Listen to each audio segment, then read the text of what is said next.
Alrighty then, ladies and gentlemen, hello and welcome back to DreamHack Montreal 2019. We're getting into the rest of the group stage matches here. I'm your host and caster, James Sterner Parkinson, and joining me once again is the lovely Tyler Spartan Ganza. How's it going, Spartan? It is going. Looking forward to this matchup.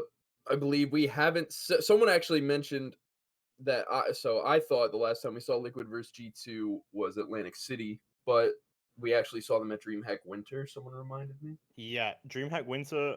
So they played in the group stages, and it was a very, very close matchup. Unfortunately, it wasn't streamed. I remember, I think about 5,000 people were watching through Liquid's manager's stream on his phone, and that's how most people watch the game. So this time we actually get to stream it, and we actually get to see what's going on. So this is all good. Now we actually get to see this game.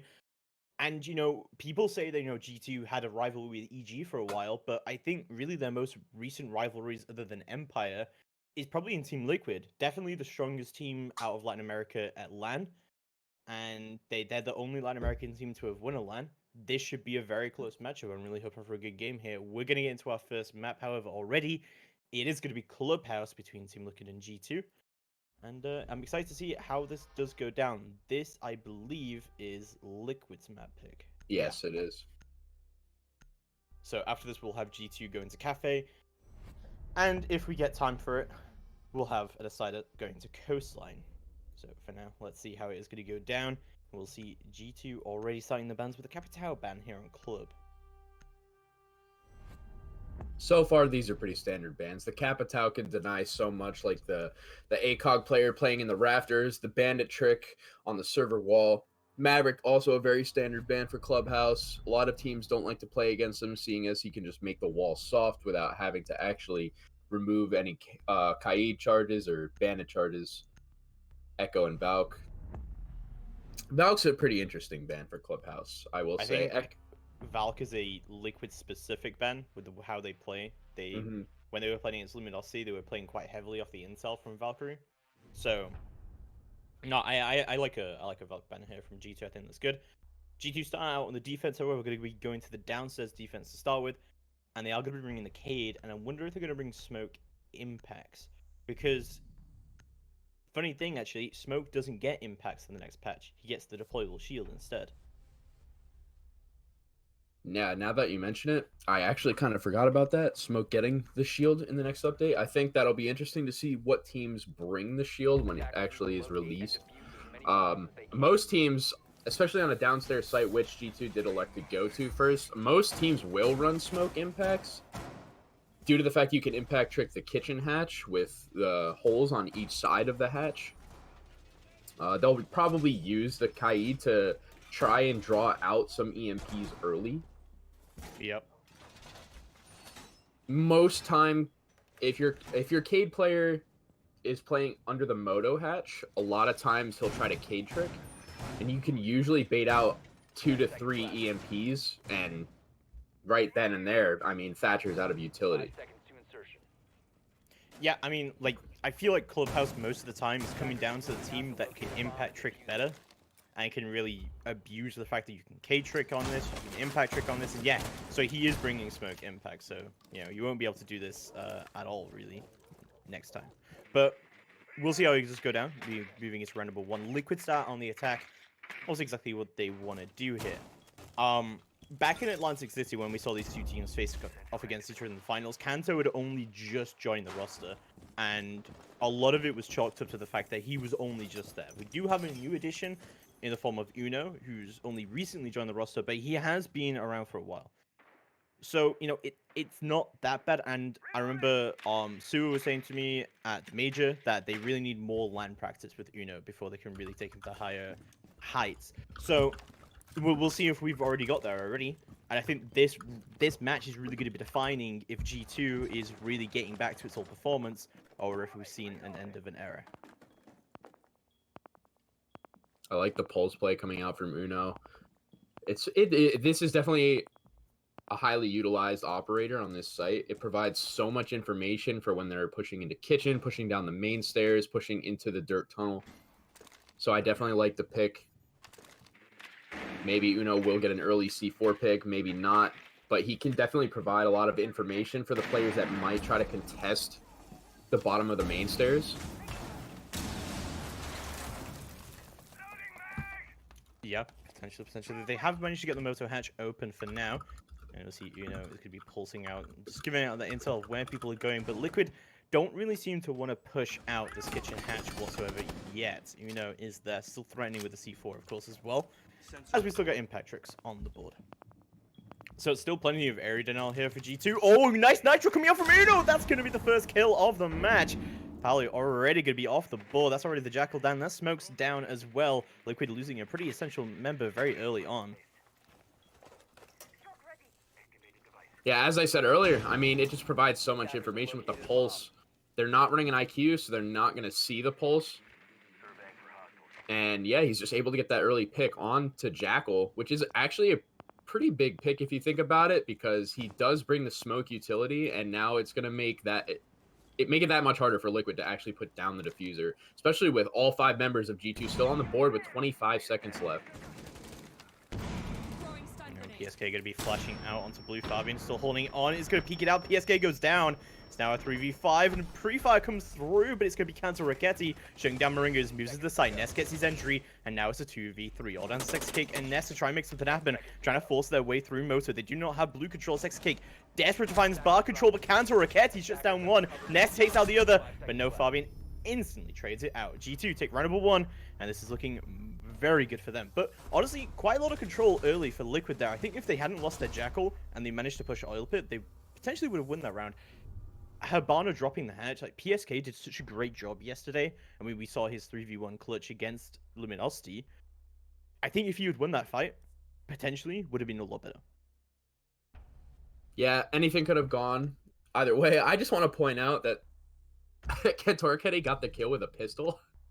He was using the punch holes on the little church bar, and as they swung, he actually managed to get his pick with the pistol. I don't know if he was trying to get some style points or whatnot, but I got to give it to him. He hit a nice shot.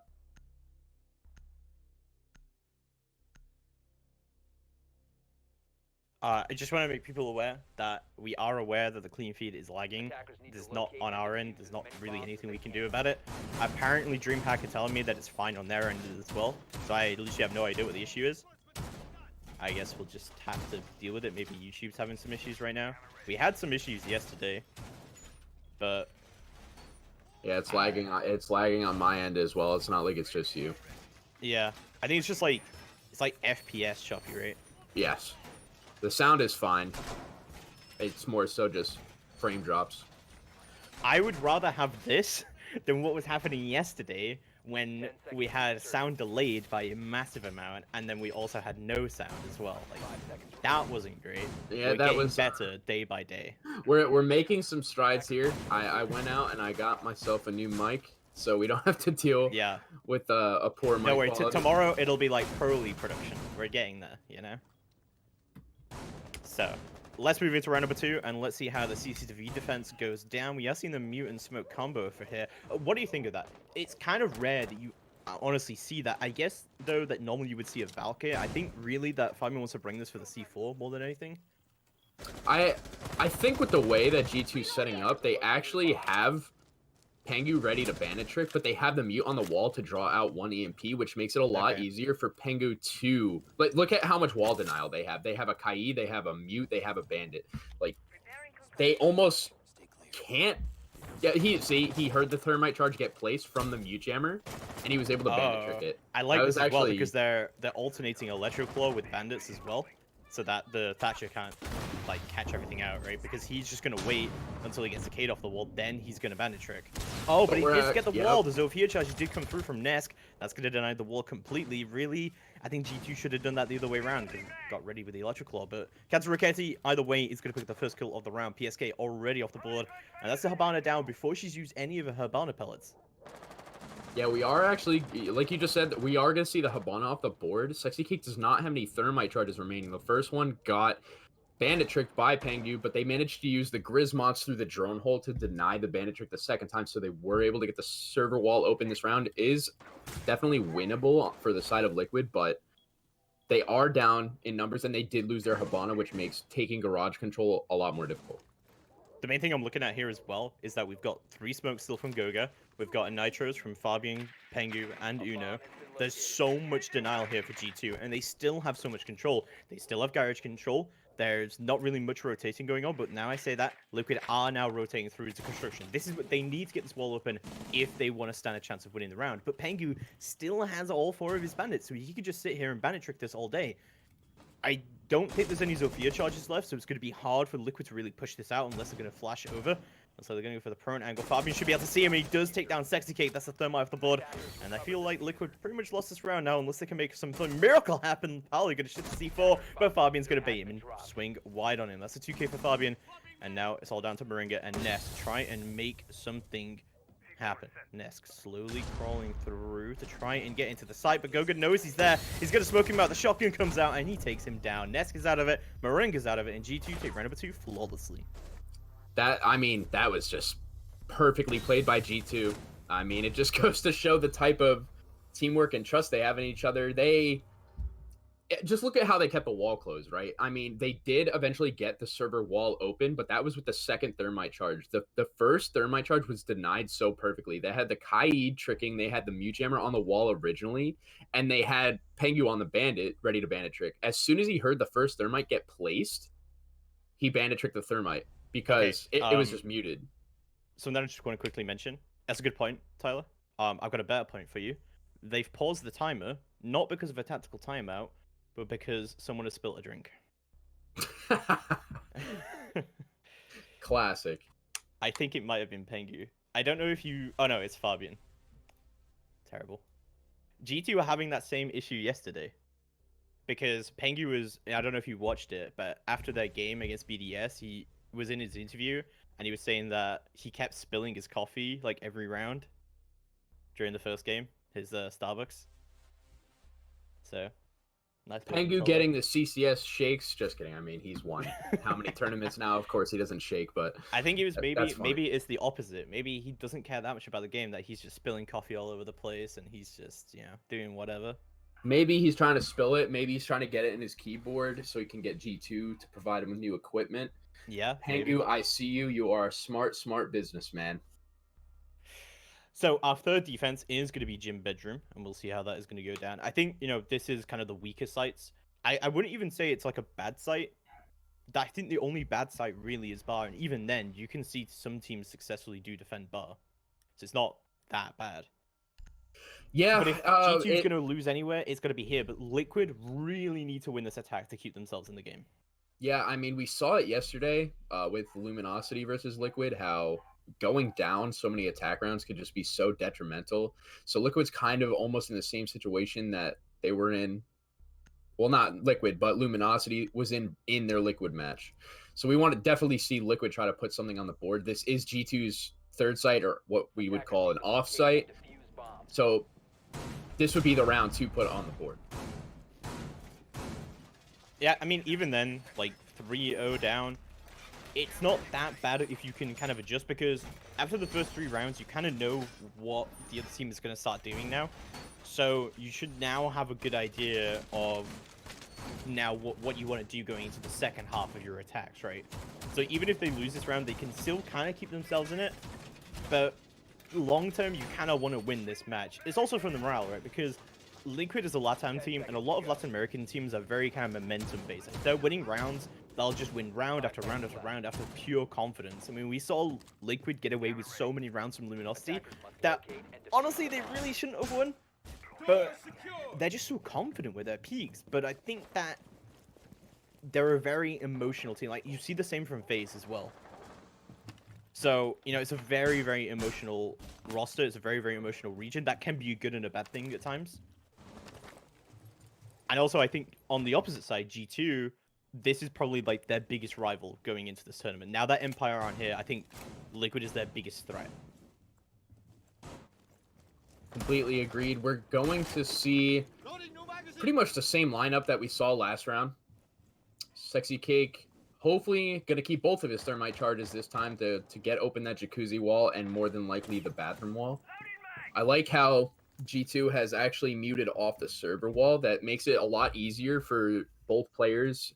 It looks like Fabian and Kantor Ketty are playing over here. They're gonna, yeah, so now you're gonna see Liquid open the bottom of the server wall, and more than likely, yes, PSK is going to sit on the rappel and try to hold Fabian and Kantor Kitty so they can't swing on that server window, while the rest of Liquid is going to be on that balcony applying pressure from both windows. Throw down 2 drones. I like it.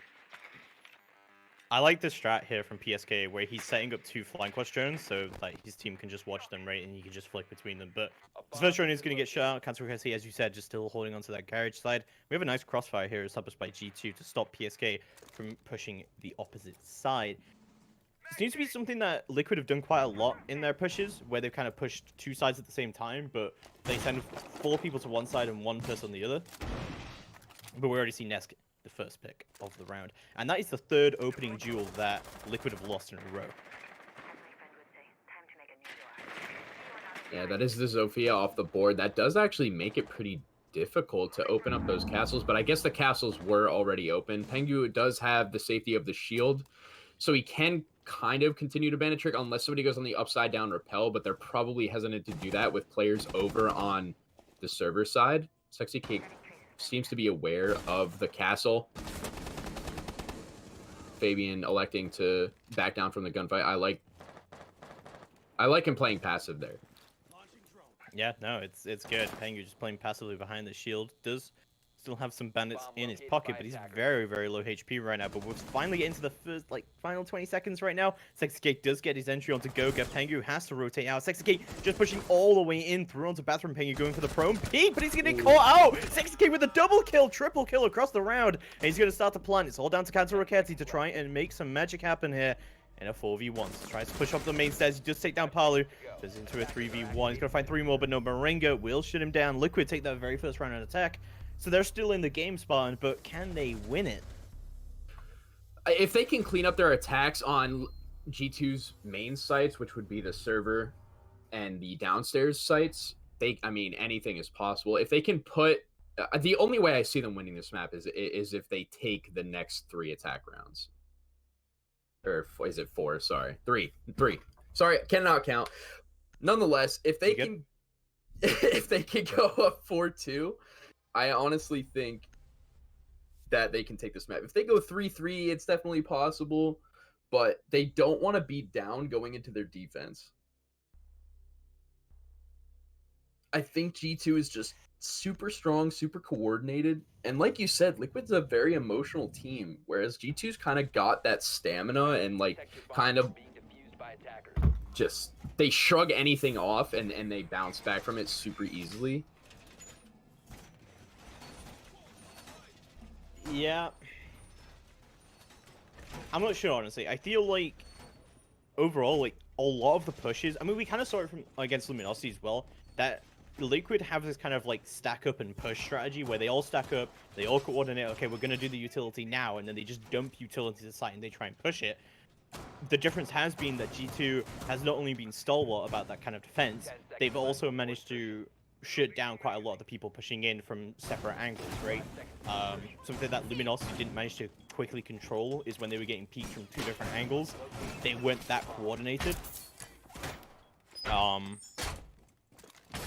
For example, when they were in Armory yesterday on Border, they weren't we had Thomas and someone else who were both looking at the same angle, things like that. It was small things like that that G2 are more disciplined with, and I think that's why they're being a lot more stalwart against these kind of attacks.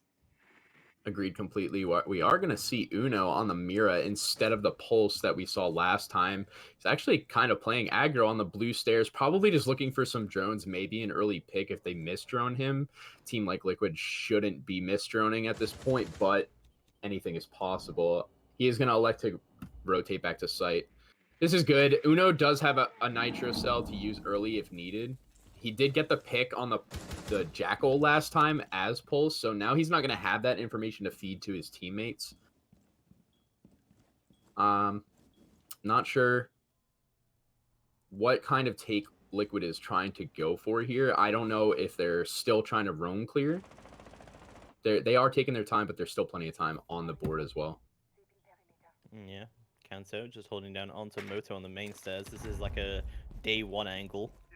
People used to do this all the time in year one, but Kanto is going to be holding that angle down just to catch anyone going down main stairs. But still a very slow and steady push coming out. And it looks like they are going to do the same thing again. PSK is going to try and drop down this hatch.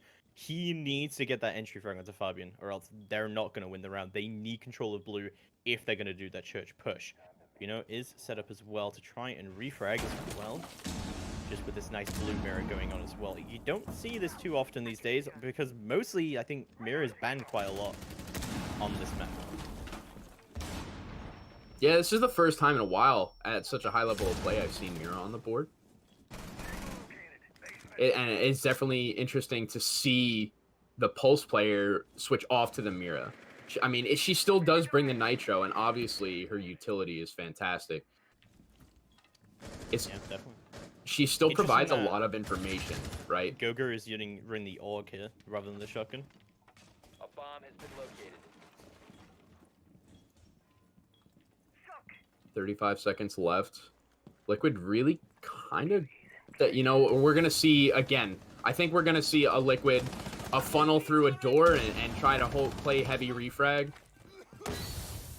Oh my god, Sexy Kid just running all the way in, and Goga's just gonna take him down before he can do anything. Paolo is gonna refrag, however, from the bottom of main stairs, but that was disastrous. That may have just cost him the round there, because Diffuser is not in the control of Liquid right now. Kanto is still bandit tricking as well, not letting the Habana get through there. Pengu gonna take out Moringa. Now a 3v4. Pengu still holding onto Armory, gets one kill, Fabian gets another. It's all down to PSK to try and bring it in from the bottom of main stairs, but Uno shuts him down, and G2 takes round number 4. Beautiful as fuck.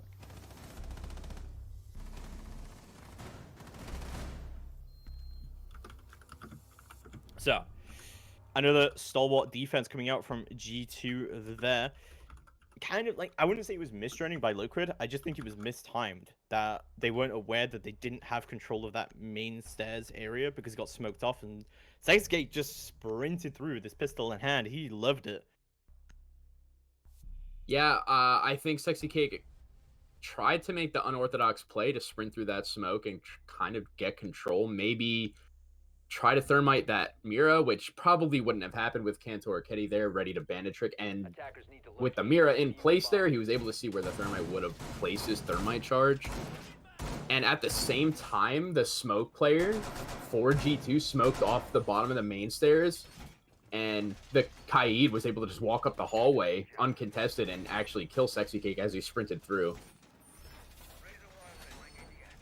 Yeah, also as a reminder to people, if you want to watch this in Portuguese, if you're a fan of Liquid but you can't understand English, Zig is also streaming this game. He's casting it. I'm not sure if he's casting it with anyone, but I'm pretty sure he's doing it on his own Twitch channel. So, 10 seconds to go. yeah, Zig is casting this in Portuguese. But we're going to move through into round number 5. G2 looking at pretty good so far here, but honestly, it's kind of looking like a normal split. Like, G2 are looking to the trending towards that 4-2 score back that we would expect. Yeah, they are able to go back to their server site, which is one of their main 2 sites. It looks like they dropped the Kaid for Amira again, which I like to see. It didn't look like Liquid pushed Garage too heavily last time, and if it seems like Uno placed Amira looking from inside of Garage to the server wall.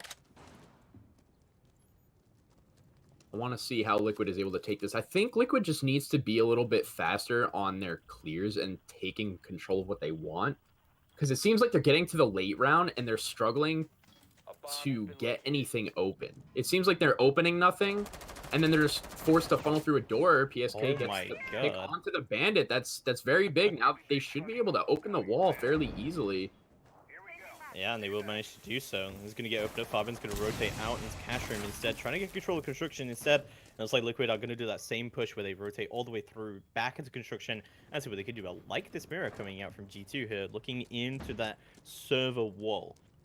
Don't forget, this is Liquid's map pick as well, so kind of concerning that they're ending on like looking towards that 40 scoreline if this is Liquid's map pick, because you would kind of expect that's not going to happen, right?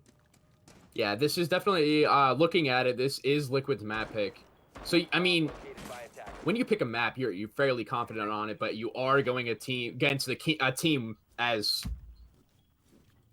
high caliber as G2. So G2 is just well rounded on every map at this point. So I don't know if it's necessarily the map pick that's working against them right now. It's more so their attacks are extremely weak against G2's extremely strong defense. We'll see how the rest of this does go down. They are trying to push out construction right now. PSK getting his Habana charges on there. Thatcher's going down as well. Texas Kick seeing what the situation is. Last 50 seconds remaining for Liquid to try and make a push happen here. And they've still got to deal with this mirror as well. Could use the Habana charges for it. It's not looking good so far. Gogo prepping so we can throw some smokes through onto that construction wall and just deny that area. So much denial still for G2 left, as well as C4s up on the board, both from Uno and Fabian, to try and make something happen. Smokes will go deep to deal with that mirror. Liquid really need to start pushing right now. Now that that mirror is dealt with, as Palu's just going to catch out Fabian from below. Another smoke is going to go out. Might get caught out here, but no, Palu's going to shut him down. And it's all down to Kanto and Uno to try and bring something in. Kanto gets shut down. And it's all down to Uno. C4 is going to go out, but it's not going to hit. Uno still has a C4 remaining, but Moringa on the window is going to take him down. Team Liquid take round number 5 in a round they so desperately needed to win to try and bring them into an advantage. I think that was kind of a misplay from the smoke. If you notice, Gogo was kind of just dumping his smokes onto the cache to server, or the cache to construction door. Yeah. I think if he held those a little bit, he may have been able to stop the plant, but he threw what seemed to be like all 3 in a matter of 15 to 20 seconds. I would be inclined to agree with you if it wasn't for the fact that we had Fabian below. I think they were really banking on the fact that Fabian was going to be able to get a C4 from below. And the fact that he didn't kind of shut down every denial that they had. I mean, we had smokes up, we had C4s up, a C4 missed, a C4 never got thrown, and then we had Uno, who was miles away with a C4 of his own. So there really wasn't a lot of opportunity to deploy them. I do got to give it to G2, though. They did stall them out for quite a while, even without the bandit. Pengu getting early picked was kind of unlucky for the side of G2. He does bring, obviously, the wall denial, and him getting early picked was really a big advantage for the side of Liquid, and they were able to get the wall open in a matter of seconds because of him not being there to bandit trick. Yeah, every round that Liquid has got the opening pick, they've won. So it really just shows you how essential that opening pick can be. But we'll see how it is going to go down as we see G2 holding on to Jim again, which is kind of surprising. You kind of expect them to go back to CC at this point, but no, they're going to hold on to Jim and see what they can do here instead. Liquid still bringing the same lineup, so no changes there. But this was a very successful site last time for Liquid.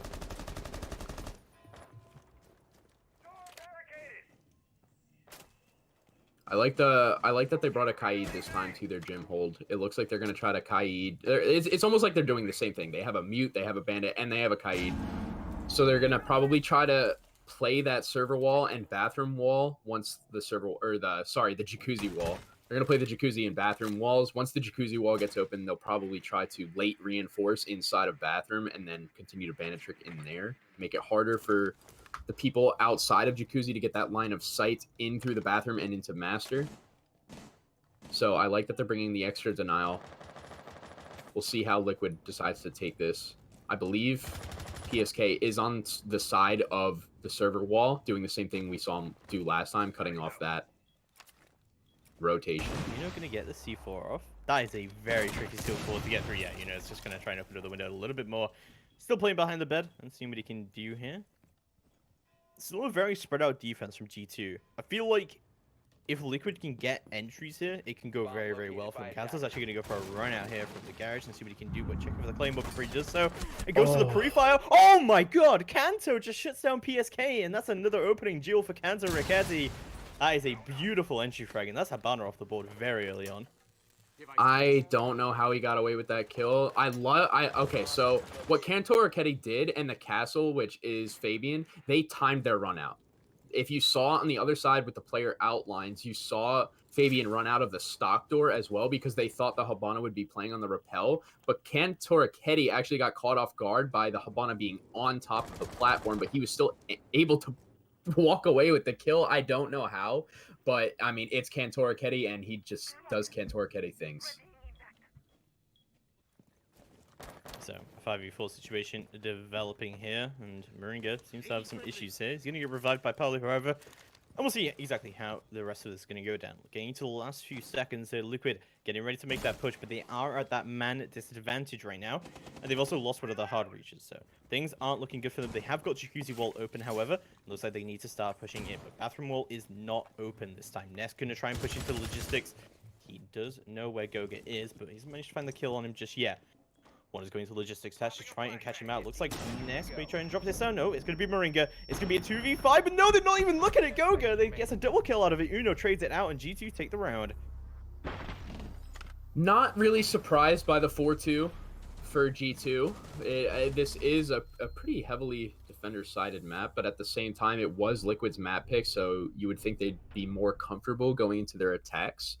G2 playing extremely well. They're not letting the early pick. Like, it seems like Liquid would get some early picks, right? And most of the rounds that, or the 2 rounds that they won per se, they did get the first pick.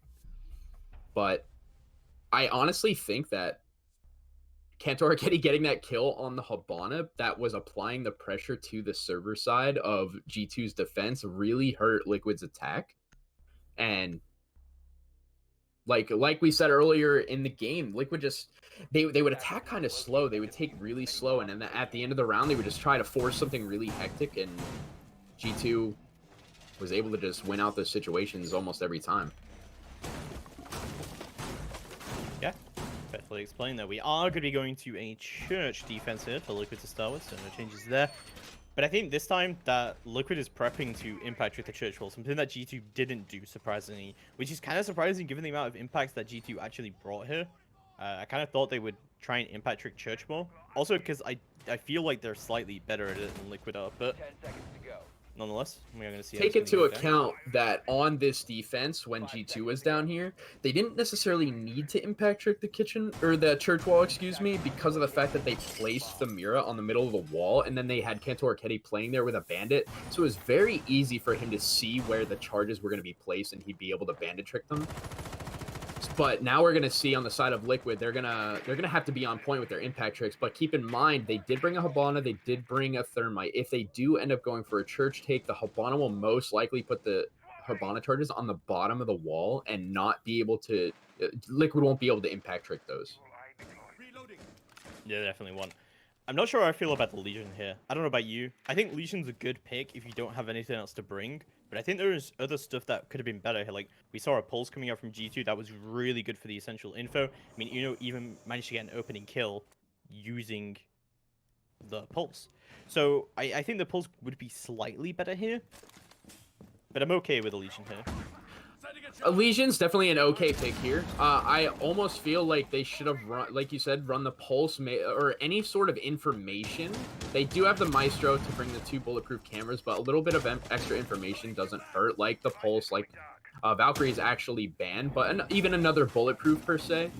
But I feel like Legion's almost a comfort pick rather than something they could have actually brought. Legion's very good to deny the dirt pushes because you can just stack up mines in dirt, but they don't exactly know what kind of take G2's going to do yet.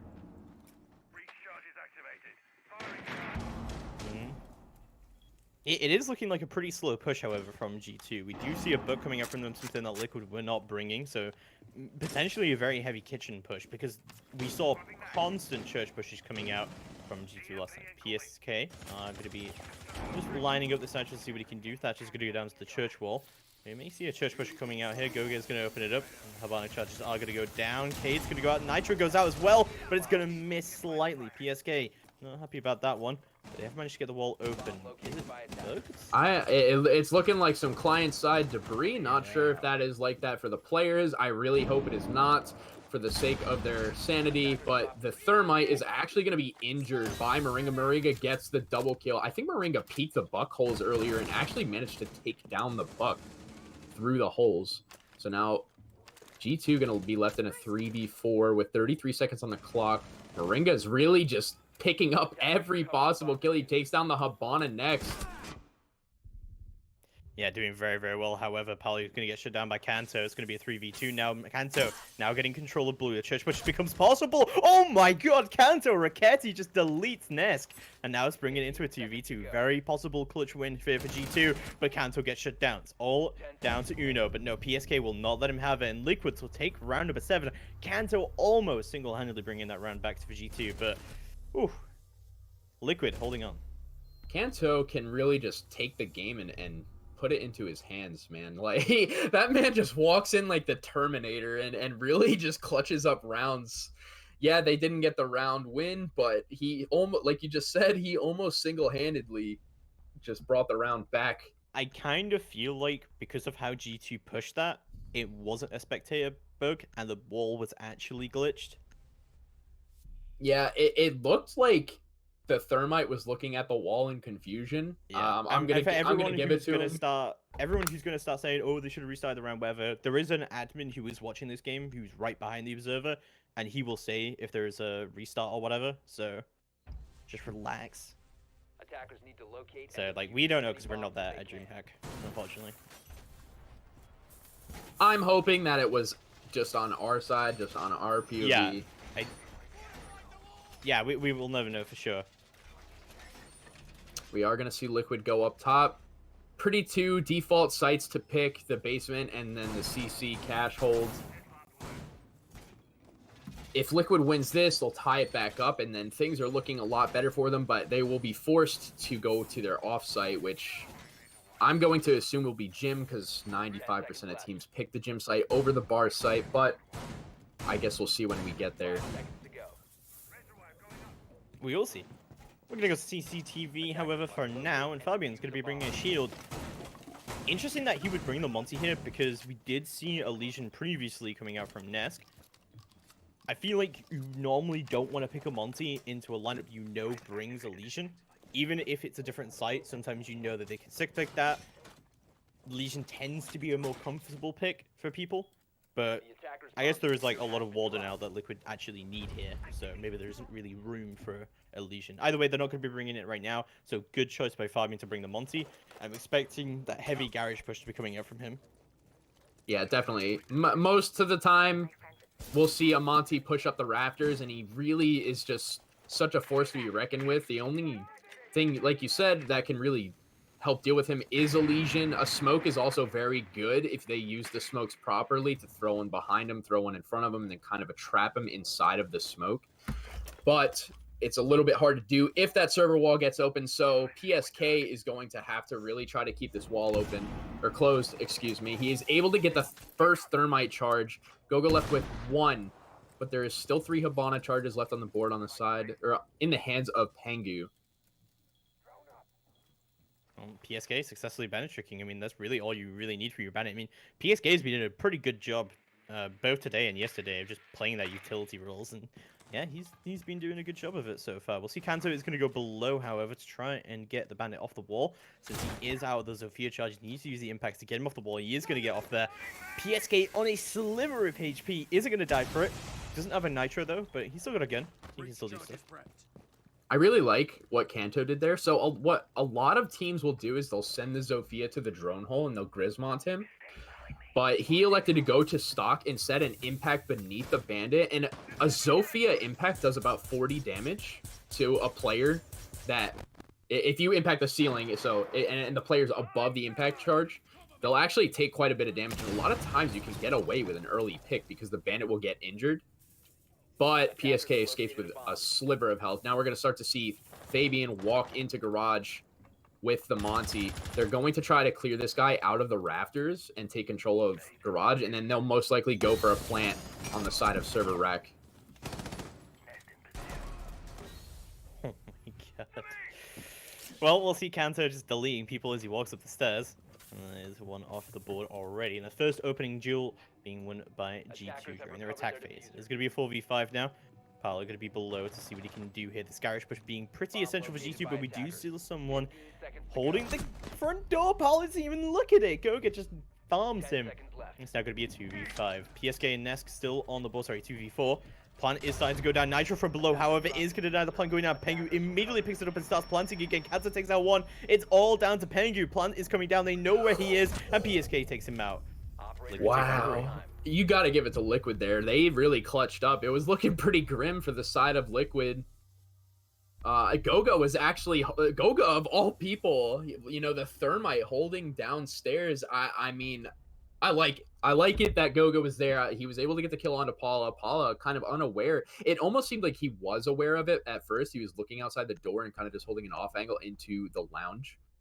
But he ends up just kind of wide peeking and getting shot in the back by Goga. I'm actually quite surprised that Liquid was able to take the round with the way things were looking for G2. Pretty disciplined as well from G2, especially how he goes down. There's no attempt to revive. There's just go in straight plant immediately. Yeah, there was a couple of seconds left on the board. He knew that if he didn't get the plant down, he had no... the round would have been lost. So... got to give it to G2 for the attempt, but you just got to give massive props to Liquid for actually being able to clutch out a round that seemed so lost. They are going to go to the gym site. Like I said earlier, most teams will go here running the castle. That's pretty standard. He's probably going to castle the door and bolt the window, make the other team waste some utility, but he's actually going to leave the gym window soft and castle the master window. That's pretty interesting. I don't see teams do that too often. Yeah. I get the feeling that from Liquid, this is going to be very heavy, kind of like construction cash hold. Oh, I like that from PSK. Wait, he puts it on the floor, I guess, so he can easily grab it without playing too close to the wall. Yeah, more than likely. That's actually pretty smart. He's probably going to Kaid trick the wall, as well as I'd assume they bandit trick the wall.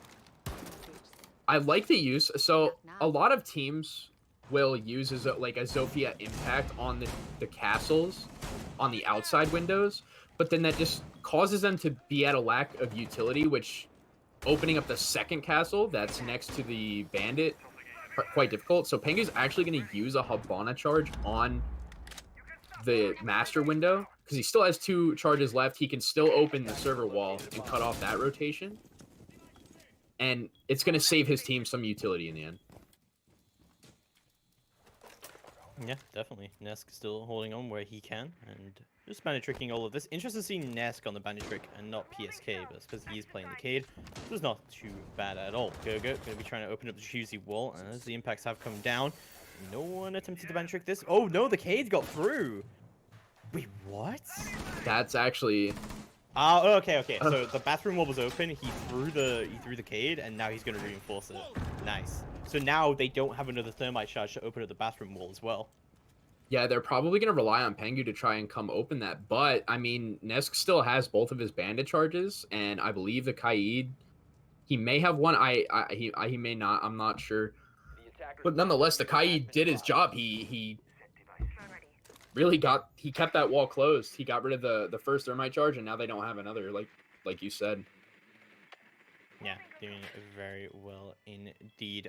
Just got word from DreamHack, and that they now accept that there is FPS lag on their end, and they're gonna restart after this map. Ooh. See ya. Another opening duel for Kanza Raketti. Attackers recovered the diffuser.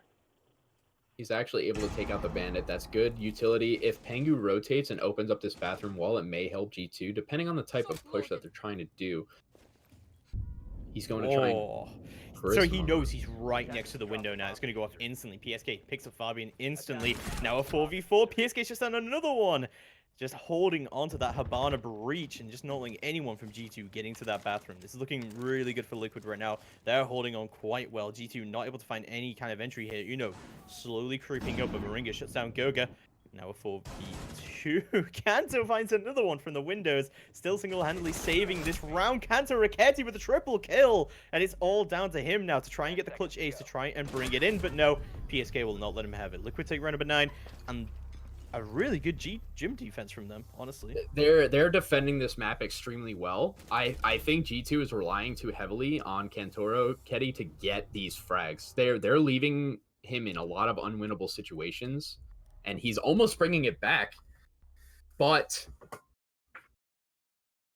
safe to say, Liquid is playing this top notch, man. They're keeping the wall closed. They're kind of doing the same thing G2 was doing. G2 was bringing a lot of wall denial, and they were making it tough on Liquid to try and push in, and so they were forcing Liquid to push in through like just a singular door or a window, and G2's kind of getting the same thing done back to them now. I know I keep mentioning this, but for people who are new to the stream and stuff and new to watching LANs and stuff, the time has been paused here because it's a tactical timeout by G2. I guess they're not too happy with how that gym attack went, and they're gonna think about what they want to do there and restart everything. Maybe it might be a technical pause. I'm not sure what's happening now because I think the tactical pause should have been out by now. I guess we'll see. Maybe someone spilled a drink again. Who knows? Pengu spilling that coffee. I mean, to be fair, when he was spilling the coffee, they still won. So maybe that's the secret.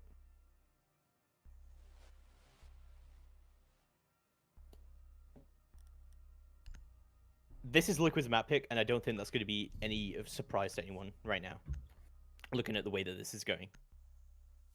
Yeah, all the frags are pretty even between all of Liquid. Paula down there with 3, but I mean, Paula's made great plays all game.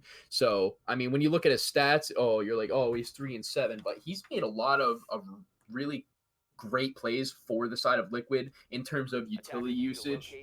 He is on the Jaeger, so yeah, maybe he might be looking to get a little bit more frags on defense, but if you look at his attacking rounds, he really did a lot for his team. Going into their basement defense, we are going to see what looks like they brought a Bandit instead of the Legion last time.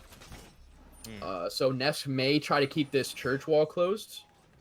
Maybe they learned from the last time. I mean, they actually managed to clutch up the last one, but it was pretty close. So if they keep this wall closed, it'll make it a lot easier on themselves because G2 will be forced to funnel through the moto door or down the hallway unless G2 tries a different take this time. I guess we'll see when we get there. Attackers must locate and defuse a bomb. So round number 10 getting underway, and we will see, as you said, this downstairs defense. I think we said quite a lot that the kind of crutch of this defense is holding on to blue. Or, well, getting a control of blue, depending on what perspective you have. We saw Kanto last time just run in here, gun 2 people on the flank, and he had control of blue, but I'm not still really sure what happened around that church wall, but whatever happened there, clearly it wasn't working for G2, and they did not manage to push in through there at all. And I think Kanto's kind of entrance was a little bit late, like timing-wise, and that he wasn't able to abuse his position in blue to help out his teammates. Yeah, it looks like we're gonna probably see the same push. Kanto going towards blue. He is gonna have to impact that bulletproof. He's gonna concuss Paula. Paula's actually ADS tricking. I like it, but he was a little bit late. He got the bulletproof. That might have been a misplay on Paula's part.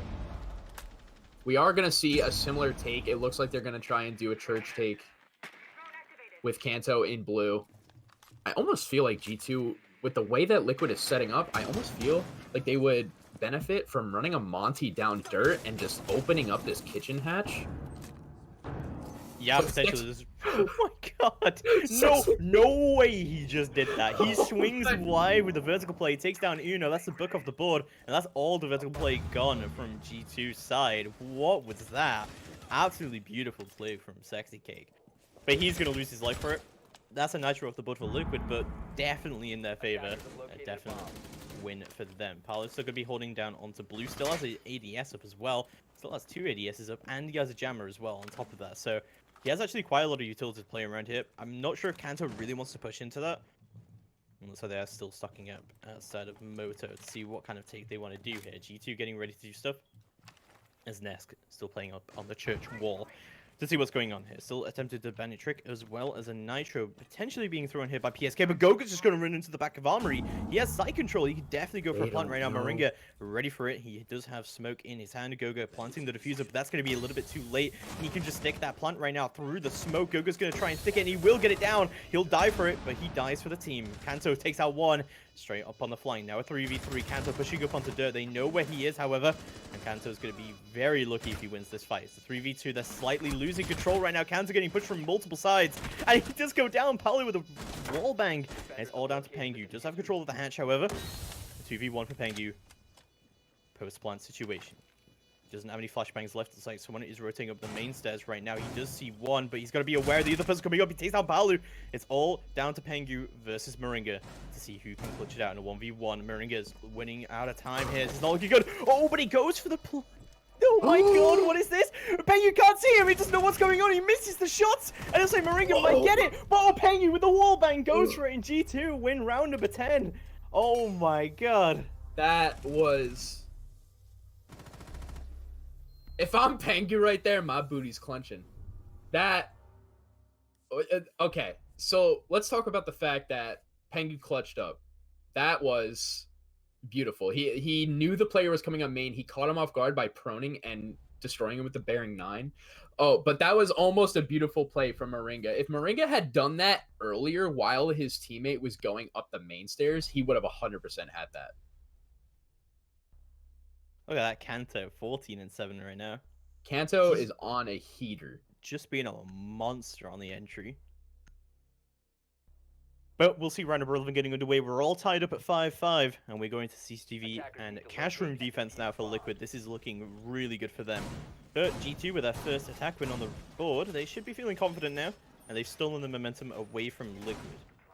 See if that affects them too much, but yeah, it's kind of interesting as well that G2 were quite heavily abusing the mirror pick. We haven't seen any mirror come out yet from Liquid. Maybe Liquid was expecting a Mira ban and they don't have any of their strats based around a Mira, or they feel that they can just bring some more wall denial that they find more useful to themselves. Not really sure what the thought process behind it is, especially when the Mira is not banned.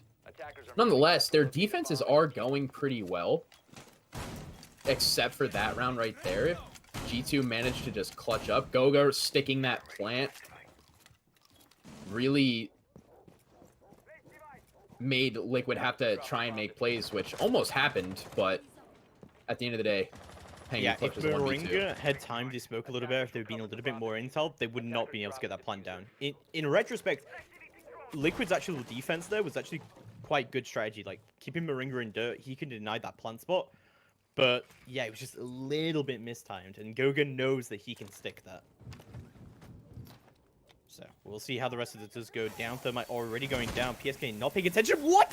Oh my god! PSK doesn't need to pay attention because he can just hit heads anyway. He's going to take Uno off the board. The wall is going to get opened up, but that is definitely worth it.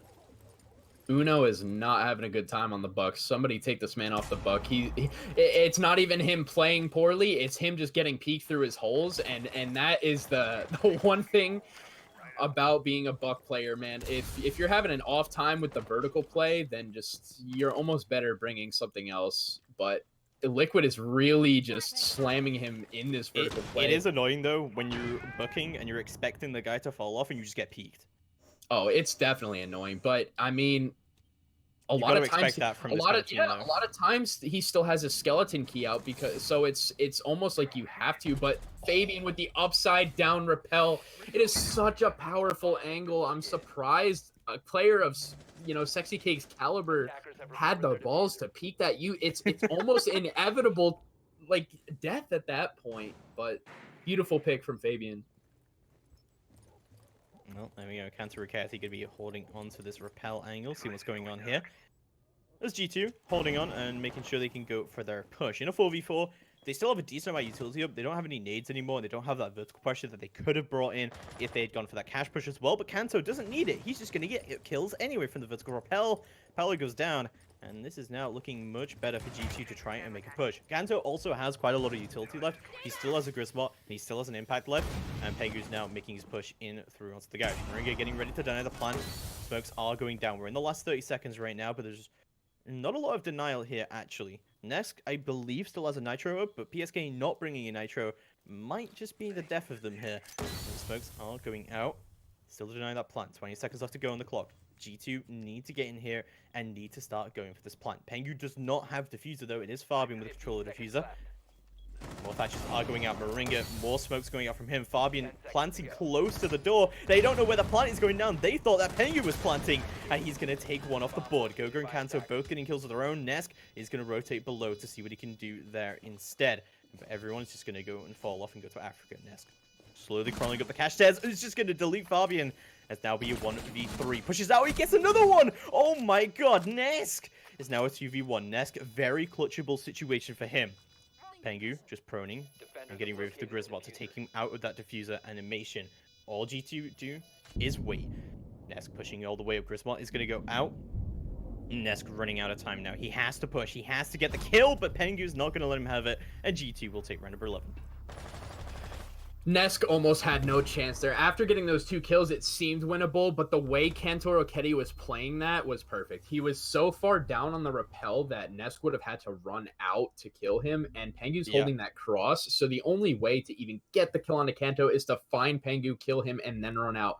But even if he tried to stick the plant, Kanto could just deny the plant, or the diffuse, sorry, with his Grismons, which he still had 2 that late into the round. Kanto just having a phenomenal game, by the way. 16-7. He's really just making so many plays for the side of G2.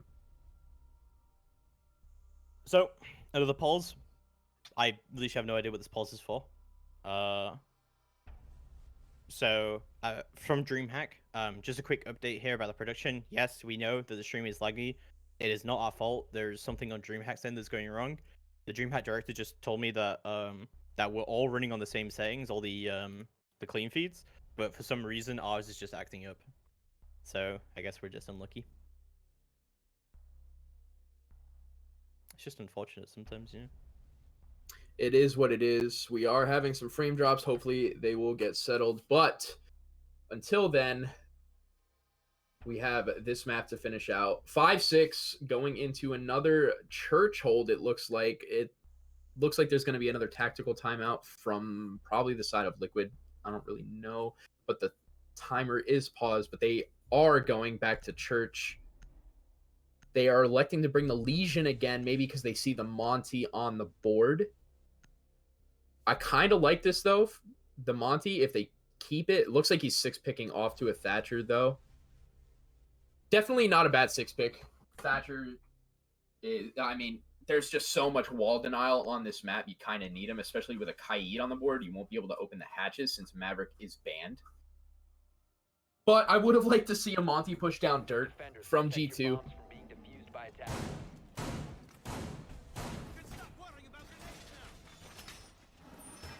Okay, so while DreamHack works on their stuttering issues, let's talk about this church defense.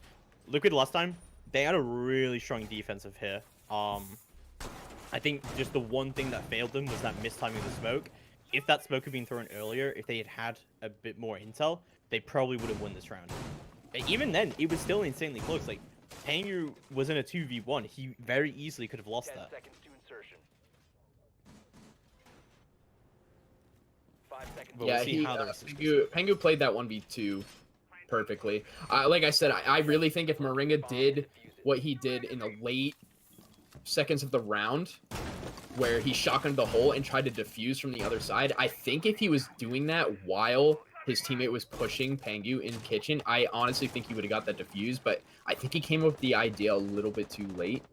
Nonetheless, very well played by Pengu to clutch that 1v2. We're going to see another basement hold. Looks like they're bringing the same lineup. They actually brought a Legion this time in place of, I can't remember what operator. I believe it was the Maestro. They did have a Maestro on basement who brought the 2 bulletproofs earlier in the game. Legion, definitely not a bad pick by any means.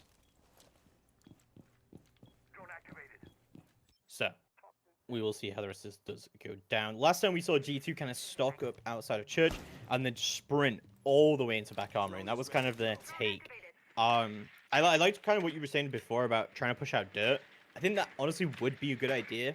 I think it's kind of hard to push out a smoke from that position, but you think about it this way, right? If the Monty is pushing dirt or someone is pushing dirt, and Moringa's using his smokes against them. He's not using his smokes to deny the plant. So,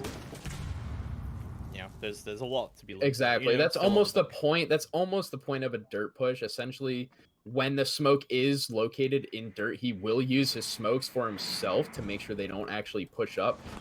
He won't be able to deny that plant. It makes it a lot easier on his on the G2 side. It makes it a lot easier for his teammates to get the diffuser down, but they are going to be going for this church take.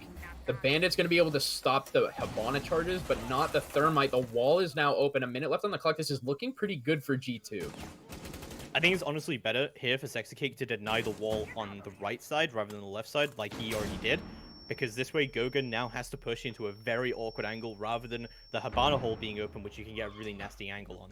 So Sexy Cake, if he manages to keep this wall clear, it's going to be good. But no, he's going to go down. Nice nade from Uno. And Goga with the prone angle managed to get all the way in. PSK goes down. And now it's a 5v3. Goga with a clear plant now to be going down. Kanto trying to push out Blue. But Palu from Blue is going to take Uno down. Now 3v4, but the plant is going down successfully. And Kanto just backing up a little bit so he can hold onto Blue. Palu not in a great position here to try and push it out.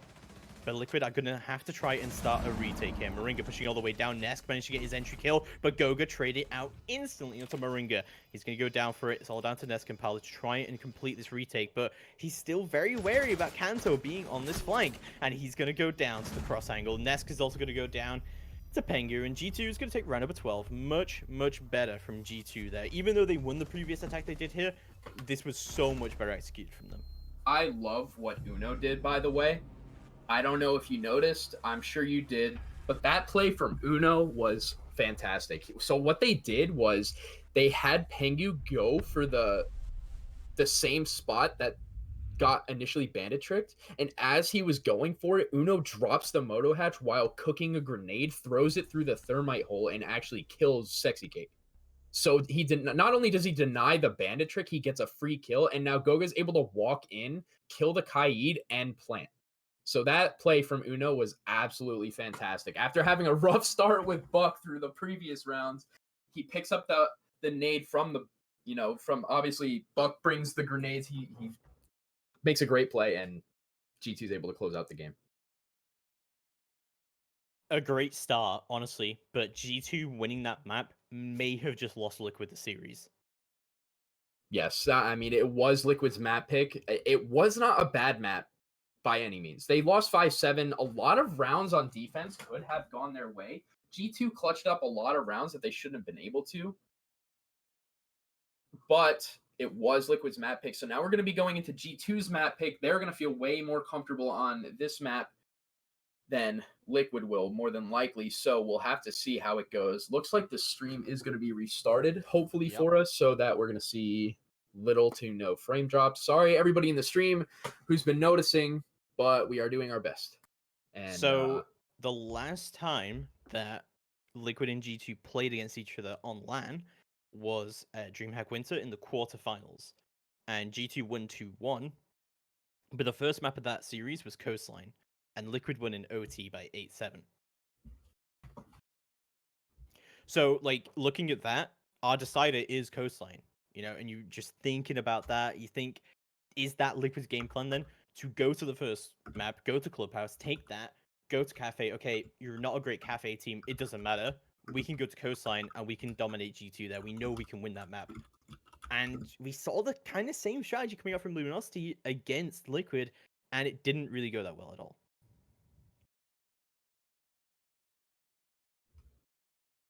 And I really just think that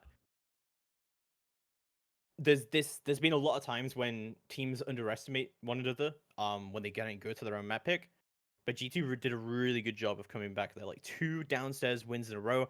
That is something that you really don't see a lot. agreed. Especially with how well Liquid was defending there. Like some really, really good players, some really inventive stuff coming out from G2. They're looking good to take the series now. Coming on to Cafe. Cafe is a great map for G2. Like, everyone knows that G2 haven't been doing that great during the season. I don't think that's any secret. During the Pro League season, Best of One's not been going great for them. But Cafe has been a pretty good map for them. They lost to Na'Vi, but I don't think they've lost to anyone else on Cafe. Oh, Yeah, I think they lost to Vitality as well, actually. definitely looking forward to seeing G2 play on this map. They're definitely more well versed on it since picking up the addition of Uno.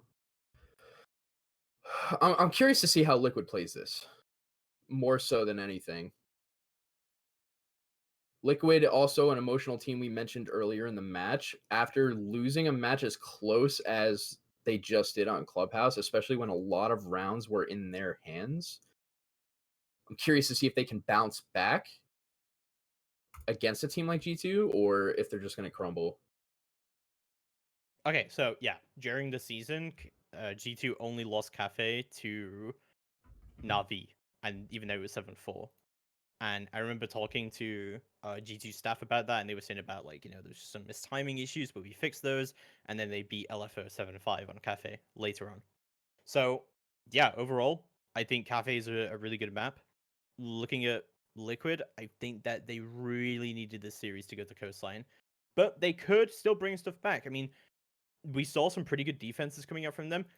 It's not like Liquid just rolled over and just died. It was a very, very close matchup, and for a while, it was looking like that G2 was not going to have the map.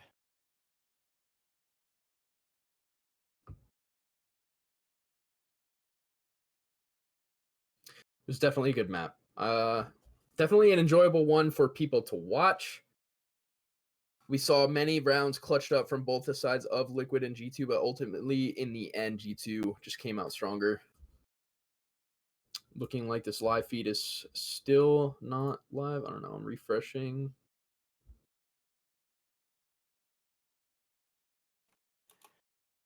Yeah, we're having clearly some technical issues with DreamHack. I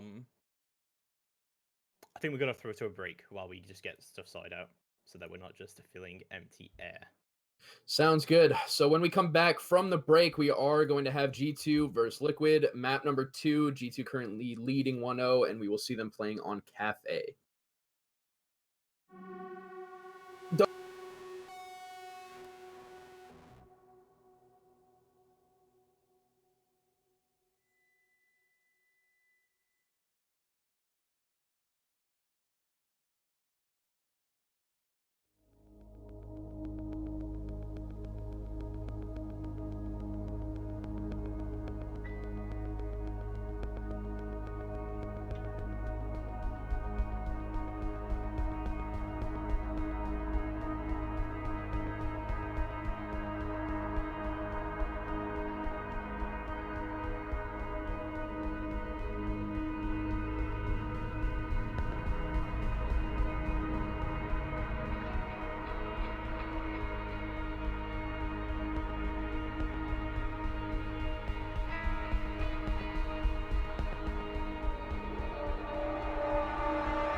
Alrighty then.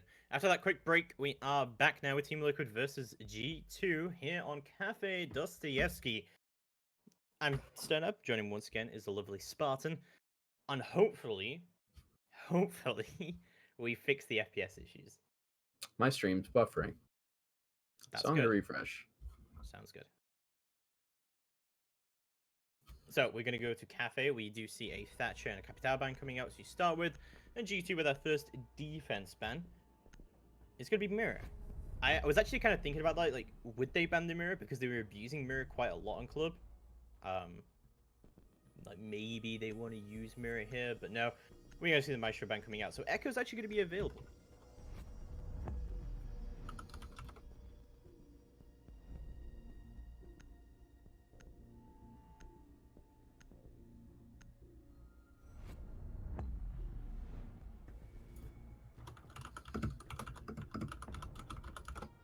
So, we're going to move into a bar cocktail lounge defense and see how exactly that's going to be going down. What do you think of this, Spartan? Kind of looking at the operator picks right now. The bar cocktail site, it's interesting to see the Kaid pick. And it's also interesting to see the Maverick pick. But they, keep in mind the Thatcher is banned, so that's more than likely why they're bringing the Maverick. I assume Fabian will attempt to find the Kaid charge with the help of Kantoro Ketty on the IQ scanner. And they'll probably try to just get rid of that real quick and then have Goga open the wall, assuming they're going to try and drop the red hatch and open that wall. But let's see what PSK actually does use his Electric Claws on. This is now going to be the ultimate test if we actually have lag or not.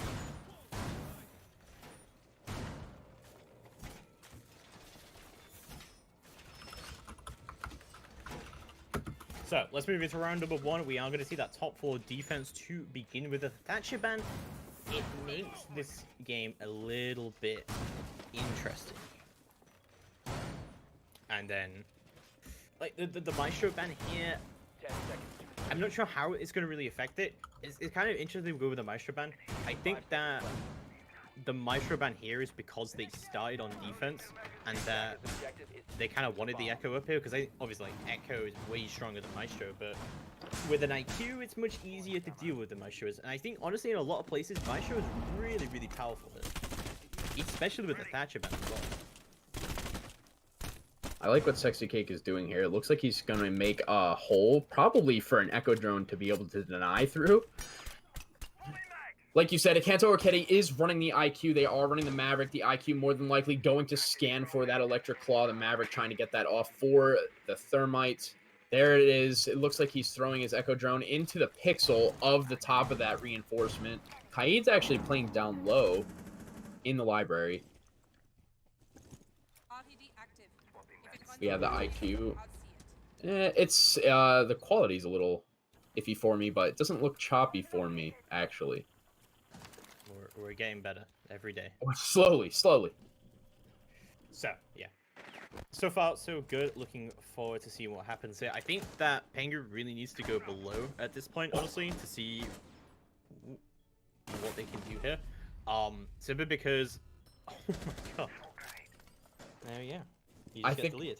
I might be like 3 seconds ahead of you, but Marinka just deleted Kento Arcade through the wall with an SMG-11. I don't know if it was just a random spray and he got lucky, or if it was actually calculated, but nonetheless, that's a huge pick. When you have Echo on the board and you still have both of your Echo drones and the IQ gets picked, that means absolutely everything. Attackers have located a bomb. Definitely. So I'm going to try and get open the wall here. It's about 1 minute 20 left remaining on the clock, and Palu just try and play close around Pixel to see what he can do. Could swing wide onto the Thermite, but it sounded like the Thermite did actually get tricked here. No, it's not. Fabian is going to be opening up the holes here just to make sure that no one can trick it. And the wall's just going to get opened up. They are actually going to elect to open the bathroom wall, which allows them to cut off a lot of the rotations through that because of the rotation made in the bathroom to freezer by Team Liquid. Looks like they're actually going to start going for execute. They're smoking off. Sexy K pushing through this smoke. Pengu is actually on the rappel behind the players of Liquid.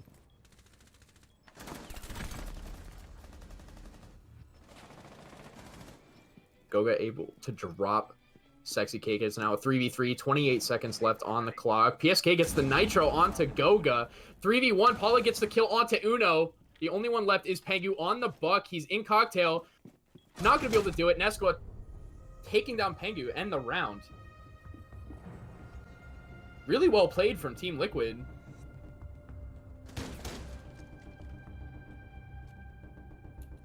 Yeah, really well played indeed, and we'll see how the rest of this does go down. Liquid kind of winning an expected defense. I mean, like, a Thatcher ban is going to swing this map insanely far into the favor of defense. So we will see how that does go down, and hopefully we'll be all synced up here as we do move forward into round number 2.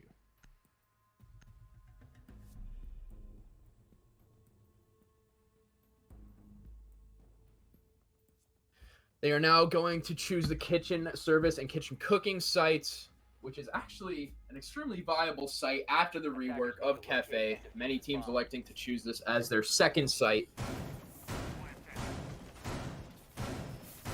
Looks like they're actually going to put a rotate from the red stairs into site. You don't see too many. So a lot of teams will do it. A lot of teams won't. A lot of teams like to just reinforce it off, especially when they're not running a castle to castle off that double door and cut off that whole line of sight. So I'm curious, since the only ACOG on the side of Liquid is actually PSK, but I think he's actually running the AUG. So I'm curious to see where Liquid's going to position themselves on this site. Attacker's objective is to defuse a bomb.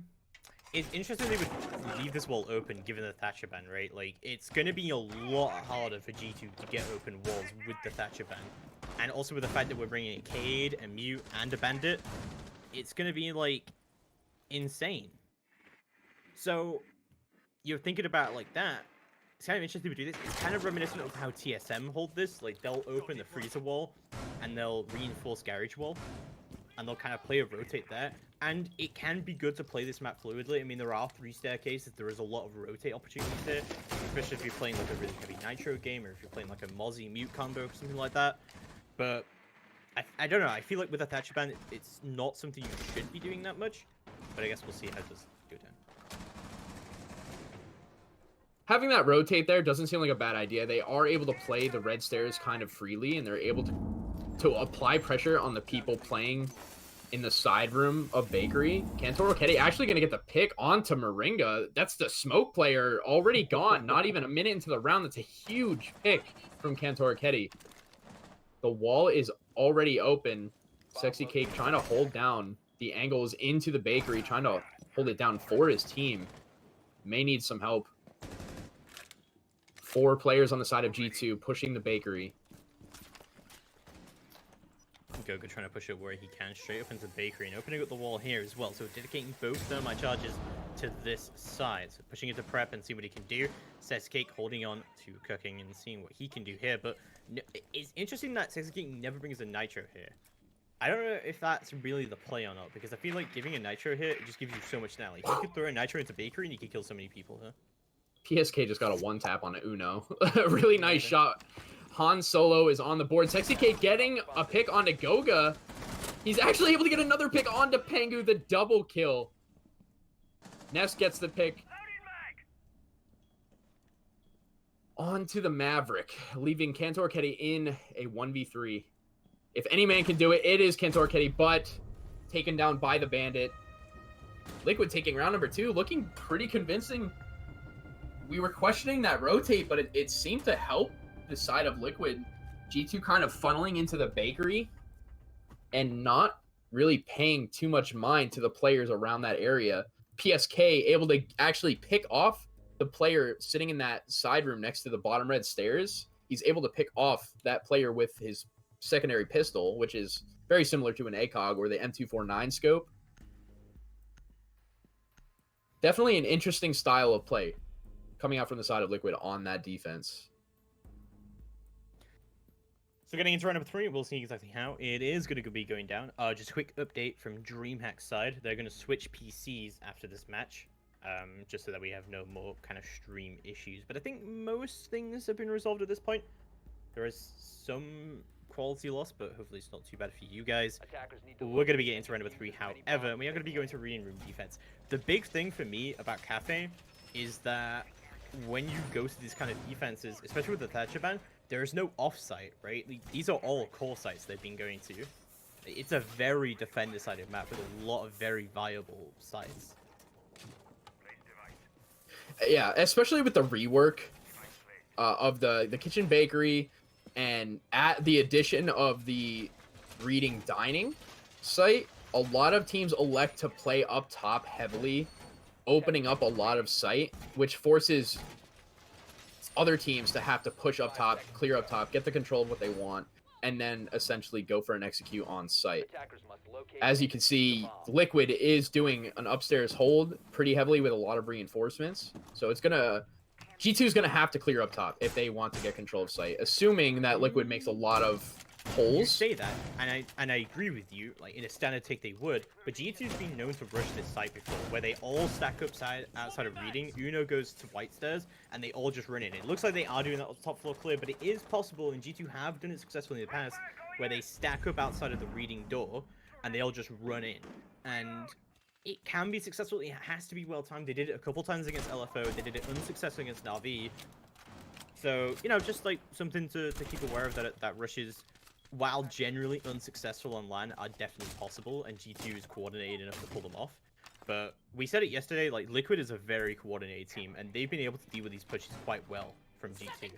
Bomb located by And attackers. vice versa as well. Like, there's been a lot of good coordination for both teams. Looks like we are going to see that up top clear. We have a couple of players on Liquid holding up top, trying to stall as much time as they possibly can. So far, they have been able to stall a minute. PSK going to be playing on the wood pile. I don't exactly know what we want to call that, but playing on the wood pile, trying to deny drones. Liquid really bringing a lot of reinforcements upstairs, 6 or so, but then again, not that many needed on site. Makes it a lot easier for them to play upstairs. Moringa is trying to hold down anybody who may try to sneak their way through mining. Nesk jumping out and taking down Pengu. That's the buck off the board. Kind of stuck outside. He doesn't know whether he wants to go through the reading door or run all the way to garage. I think Garage is definitely his better play here, but he's going to be doing that. 6K kicks another one off the board of 5v2. Goga takes one down, but PSK instantly trades it out. It's all down to Uno in a 1v4 close to see what he can do. Still got smokes remaining, but this barricade is going to stop him from really doing much progress here. They're going to know he's at the reading door. He's going to rotate around, one into dining now. Nesk trying to hold it down. The cross goes through, but Uno deletes him. It's now a 3v1. Uno going to find 3 more if he wants to bring this clutch in, but he's very low HP right now. This is not looking too good for him. Smoke does go out. He's going to rotate over red stairs to try and recover this diffuser right now. But he's only got 35 seconds left to play with. They're going to be convinced it is a push into the other side, but they're going to get a call, and PSK is going to take him down. Liquid take round number 3 on the trot, doing very well on these Cafe defenses. One thing I've noticed is that Kanto is getting early picked, and that's their IQ player. Which I almost feel like we should have Kanto on more of an entry and somebody else on the IQ, because your entries are more than likely to die. And he's dying, and they're not clearing these echo drones, and the echo drones are just providing so much information for the side of Liquid. And now we're actually going to see Fabian on the IQ and Cantor Kitty on the Zofia, which is exactly what I've been saying, or been saying for the past, I don't know, 15 seconds. Maybe GT should hire you, Ori. Maybe I should be an analyst instead of a caster. Who knows? But moving into round number 4, we're going back to the top floor site, seeing pretty much the same lineup from both teams, except with the exception of Fabian on the IQ and Kantor Ketty on the Zofia. So, getting into round number 4, we are going to be seeing Liquid going back upstairs to that top floor defense. Things not looking too good for G2, but don't forget, the Thatcher ban has thrown this site and this whole map into an insanely defender-sided. So, I honestly wouldn't be that surprised to see a 5-1 scoreline, only to see it completely come back for G2. I think it's 6-0. You probably lost the map at that point, but honestly, this is probably one of the rare situations that you could come back from a 5-1. Yeah, like you said earlier in the game, it's extremely defender-sided, and a team like G2 is very hard to beat on defense. They're very coordinated. They're position heavy, and when rotates are needed between players, they make them. So that being said, if Liquid has a 5-1 or a 6-0 defense side, obviously that puts a lot of pressure on the side of G2, but when it's a really defender-sided map, it's nowhere near impossible. Drone up. Deploying drone. Deploying drone.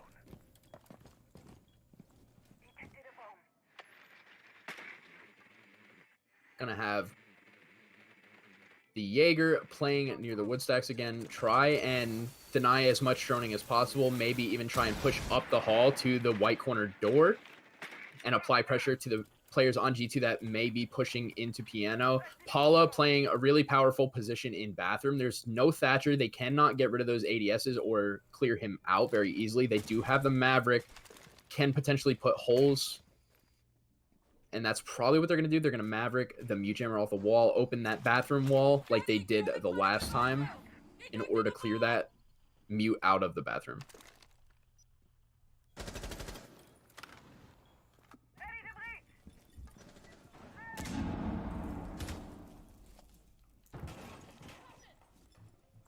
I like this positioning from the players down low. They have two Nitro player below. PSK is actually able to take down Uno. They're collapsing on the players below to make sure they do not get Nitro when they go for the plants.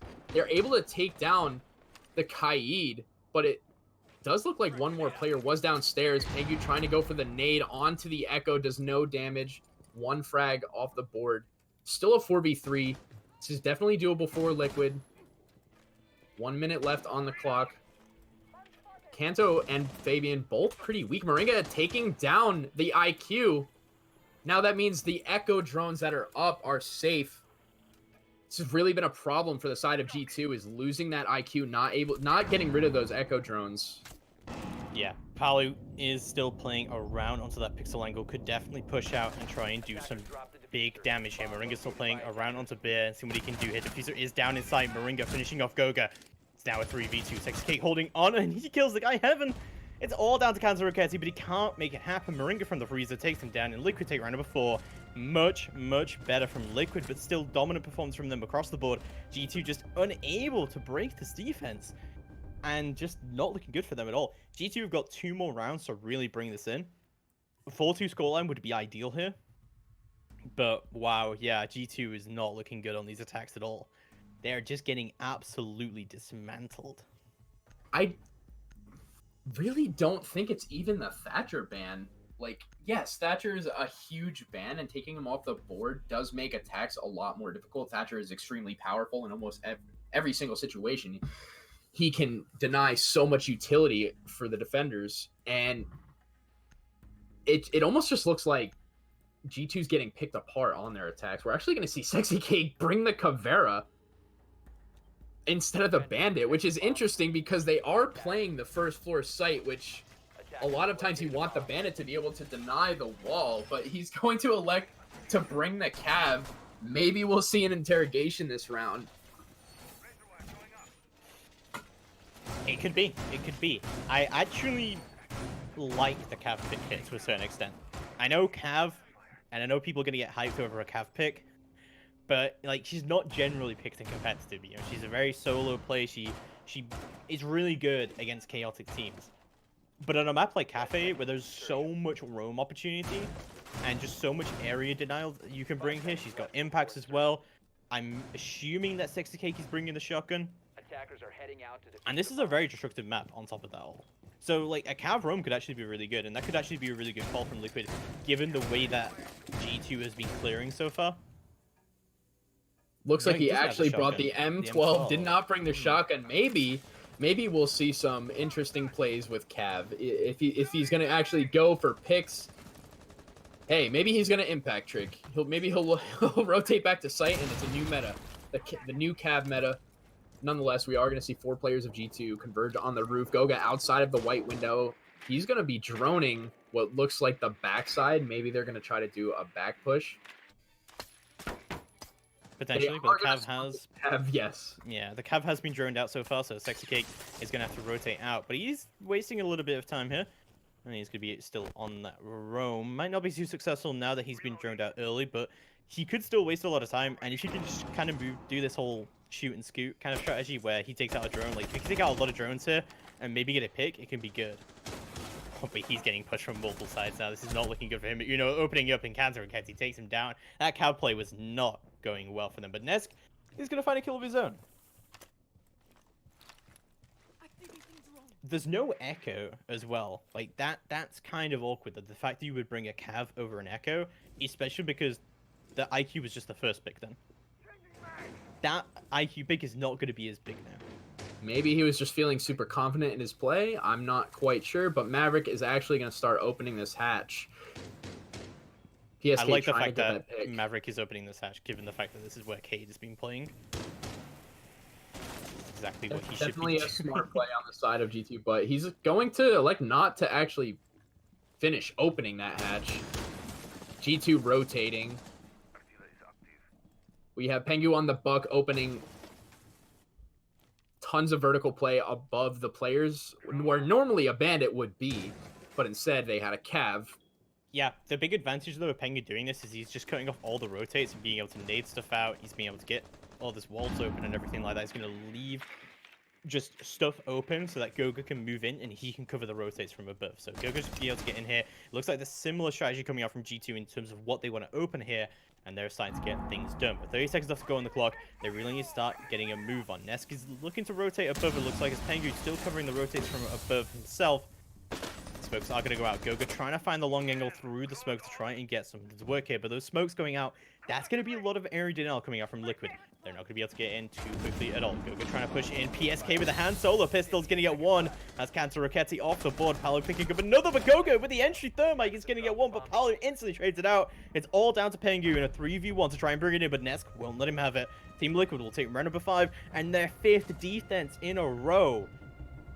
Liquid This looking. is just a slaughter. This is a slaughter. The Liquid is looking so good on this, even with the early Cav pick and the Cav bringing absolutely no utility. The other 4 players on Liquid are actually able to pick it up and win the round. I mean, we were talking earlier in the game about how that red rotate was interesting, and they showed how it was great earlier in the game on the previous round, and it showed right there. I mean, Paulo was able to just rotate back into sight for free and kill the thermite as he's walking in the breach. Goga actually gets a really nice pick onto the smoke, but is immediately refragged by the Jaeger. One very important thing to point out here, this is G2's map pick. Yeah. Defenders, protect your bombs from being It's based off the fact that it is G2's map pick, the scoreline is very surprising. However, it's not extremely surprising due to the fact that it is a defender-sided map where Thatcher is banned. Maybe the Thatcher ban made G2 that uncomfortable, but a team like G2 almost... It doesn't seem like They anything should be able to can make adapt, them right? uncomfortable. Like, Exactly. yeah, exactly. Like, they're one of the most adaptable teams in Europe, maybe even worldwide, but Liquid is just tearing them apart right now. If they can't get this round, I think they've lost the map. I think there's no way that they come back from this. But wow, this is just such a dominant performance from Liquid, so well coordinated from them. They're holding multiple angles, they're establishing loads of crossfires, they're winning their gunfights. I just can't think of many things that Liquid are really doing wrong here. I don't know if it's so much that G2 are playing badly, so much as the fact that Liquid are just playing absolutely incredibly right now. Liquid is definitely... If you've watched... If anybody watching has noticed, a lot of Liquid... Like, they're just winning their gunfights, right? There's so many gunfights going down, and they're winning their gunfights. Moringa, especially with his SMG-11, has popped so many people and has gotten so many picks onto the side of G2, especially early game when Moringa was getting the picks onto IQ. Even the Echo, Sexy Cake, was getting his picks onto IQ. Now we're actually going to see Uno on the IQ. They've been flopping around IQ a ton. I don't know if it's due to positioning, due to the fact that the players previously on IQ cannot find the Echo drones, or what. But they're still going to elect to bring the IQ, which is important. Echo's on the board. It's a must. I'm very interested to see what happens when we get to G2's defenses, but yeah, this is going to be a very critical round for G2 to see if they can take the map. Don't forget, we are going to be going to the third map of Coastline. Historically, not an amazing map for G2. historically can be a better map for Liquid, so we'll just only see how that tends to go down. But if I'm Liquid right now, I'm feeling very confident about this series so far. Nest still playing on the white stairs, however, Jordan coming out. Already see Fabian getting into Freezer. Loss of control already established for G2 to try and break down this top floor defense. Last time didn't go too well. Let's see if it goes better this time. Pengu getting ready on the rappel to see what he can do here. PSK still playing on pallets on top of White is gonna be winning the gunfight. Uno goes down so early yet again. Kanto trying to get all the way and just gonna delete Sexy Cake, moving all the way and just get control of Cocktail. And now we see a much better control coming out from G2 right now. But if Kanto loses this fight, that could start to be dismantled. He's gonna lose it to Moringa from below. Goga is gonna be able to trade it onto Nest. That upstairs defense is getting slaughtered right now as Pengu picks up his first kill of the map. As PSK trying to recover things up above. But it is a 2v3. It's all down to Moringa and PSK. But they can definitely still hold on to this. PSK still has that control upstairs. I think G2 finally figured it out after 5 rounds that there really was there was heavy presence on the second floor, right? They're trying to play for nitro denial, and you saw Kantoro Kenny just push straight through the bar, and he actually pushes in and kills the Echo. That's the Echo player off the board, which is a huge pick from him. He does get refragged below by the mute, but now PSK is actually going to injure Goga. 2v2, very winnable situation. PSK kills Pengu, but taken down by Fabian. 1v1, Buck versus Mute. It's all down to Moringa now in this 1v1 to try and bring it in. 10 seconds left to go, and Fabian is getting pinged in sight. He does not have control of the diffuser either. Fabian's panicking. He needs to find this kill onto Moringa. He's going to be nading. He has no idea. He has no intel. He has no hope. And he's down. Liquid take round number 6, and a flawless defense from them. Oh my word. What is happening to G2 right now? They are just... They're crumbling under the defense of Liquid. Really, Liquid making fantastic plays, each of them. You saw PSK really clutch up for his team right there, able to take down 2 players in a 2v3, making it a 2v1. Buck does get the refrag, but is unable to ultimately find the mute. Liquid, a flawless defense side, 6-0. All they have to do is win one round, and it's GG, and we'll see a map number 3 on Coastline. Keep in mind, Coastline is a map that G2 is actually... I know that they may not online they may not be statistically well, but if you go back to Invitational when they played against Empire, we saw like a 23 round Coastline. G2 is a team that can go on Coastline, and they have the endurance. They have very good adaptability on Coastline. So if we do see a map 3, it's going to be interesting to see G2 against Liquid. Yeah, no, I'm excited to see if we do go to Coastline, but we were talking about before the match about how, you know, historically, looking at statistics and stuff, Cafe, really good map for G2. Probably one of their better maps, and they haven't really been doing that great in Pro League season. And, you know, let's think about that a little bit. So they didn't do well at the Pro League season. They didn't win the Major. So they really do have to win here if they want to qualify for the Invitational, because they're not going to be able to qualify through Pro League. They're not going to be able to qualify through winning the Major. They have to win one of the 2 minors, either this or OGA, if they want to avoid that online qualifier. They definitely want to avoid that online qualifier. A team like G2, they are a LAN team. If you look at their previous season, they haven't been playing well online, and they are a whole different beast on LAN. So you want to see them qualify in one of these LANs for sure. Right now, they looked great on Clubhouse. They clutched up a lot of rounds, but this map is just an absolute slaughterfest. It is defender-sided. Maybe they can win 6 in a row, take it to OT. But Liquid has to be feeling good going into this side. They only need to take 1 round. I would say at this point, normally for a lot of teams, you're going to think about the morale factor, but I really just don't think that's an issue for G2. I think they're an experienced roster, that they're easily able to counter this kind of thing, that they're not going to get phased out. They're going to be like, okay, let's just move on. Let's just play the next round where we've got the fence now, you know. This is much better. But 6-0, it's going to be an insane mountain to climb for G2 if they really want to try and bring this back. We'll see exactly how that is going to happen from them as we see the attack beginning from Liquid. Interesting lineup coming out from them. Nomad IQ... the IQ is essential because of the Echo ban, right? So the Echo not being banned. Gridlock is kind of interesting on this map. I like the fact that they're bringing a Nomad and a Gridlock. It makes it hard for G2 to play on the second or the first floor, excuse me. Because on the you have Cantor Ketty, right? He's playing on the, I don't know if we want to call that the first or the second floor. Let's call it the second floor. Right. So there's two players playing on the second floor, right? You have the Kaid, you have the Jaeger. Now they have a Gridlock and a Nomad. It makes it very difficult for them to actually come back up the staircases. If everything is gridlocked off and air jabbed off, it makes it hard for them to flank. Yes, Gridlocks can be shot and meleeed. Nomads can actually be shot if they're placed poorly, but it does stall the flanks quite a bit. Kaid brings the Nitro to the board. He can Nitro deny below, but the Jaeger, however, does not have that. So I assume he's going to try and make these flanky plays, but they have heavy flank denial. I feel like an actual decent play from Liquid here could be to coordinate some sort of skylight drop here. I know G2 have done it in the past when they tried to clear up the stairs, so they drop and they pre-fire where they know someone is. Nitro could have got from Uno is not going to connect, however, but he is going to sit under that skylight.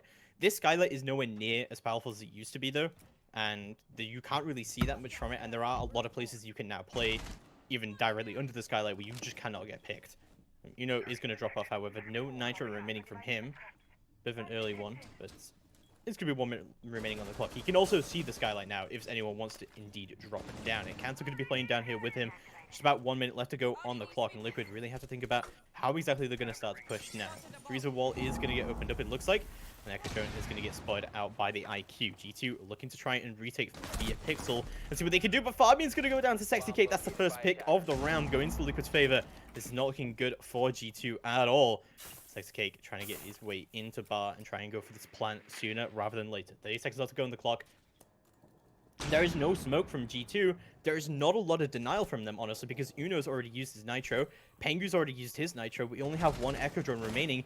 They're going to have to man-fight this if they really want to bring in a plant denial. Smokes are going to go out. Uno is, however, going to get picked from the rappel. Nest gets a pick of his own, and the refrag does come through from Pengu, but he might be too little too late. Liquid just flood the site, and Cantor Racketti's the last one remaining in 1v4. It's a 6-0. This is not good. If he can't clutch this, they are out of it. And onto map 3, Cantor Racketti desperately trying to refrag here. He's going to take out PSK. He's going to find 3 more, but Paringa doesn't let him have it. Liquid take round number 7, and it's a 7-0. A clean slate from Liquid here on Cafe. We're going to Coastline. Wow. I mean, if you look at map number 1, Liquid losing 5-7, you think as emotional as a team as Liquid is, are they going to be able to bounce back? I said it going into map number 2 before it even started. Is Liquid going to be able to bounce back? And wow, what a bounce back. Able to 7-0 one of the best teams in the world. That's actually insane. They have to feel really good going into map number 3, but that's at the same time, it's kind of scary. G2 is one of those teams where they get mad and not mad in a bad way. They're like, did that really just happen? We're not going to let that happen again. And like, they get mad and they play better. So going into map number 3, they're going to be playing against an irritated G2, which could be pretty scary, especially on a map like Coastline where G2 on LAN is actually a pretty scary team. Yeah, but if we just roll the clocks back a little bit to when they played Coastline at the Major, that was definitely their closest map against Empire, and we went to, I think it was 22 rounds on Coastline before we finally had a closeout.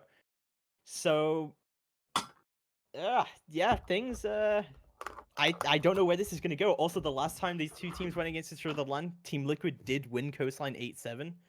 In overtime. Of course, it is overtime. That is a very, very close matchup. I think this decider is going to be the closest map we're going to see across the entire of the LAN. Yeah, who knows? We may see. It could be a blowout, but we're hoping for a close one.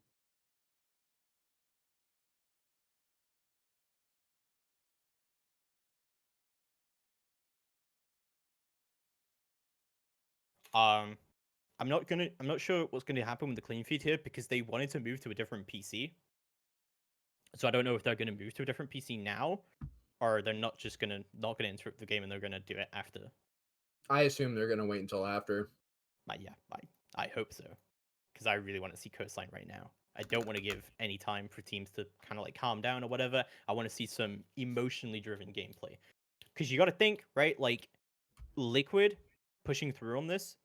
We already talked about how they're a momentum-based team, right? They're a very emotional team. The whole of LATAM really is. Winning against G2 7-0 is really going to gas them up. Yeah, I mean, like I said, G2 is one of those teams where if they lose, they get mad at themselves and they play better because they're mad. After getting 7-0'd, they have to be furious. So going into Coastline, I expect to see a much cleaner G2. Their attacks will be much cleaner. I expect to see defenses like we saw on Clubhouse. But Liquid also gonna ride the momentum of that 7-0.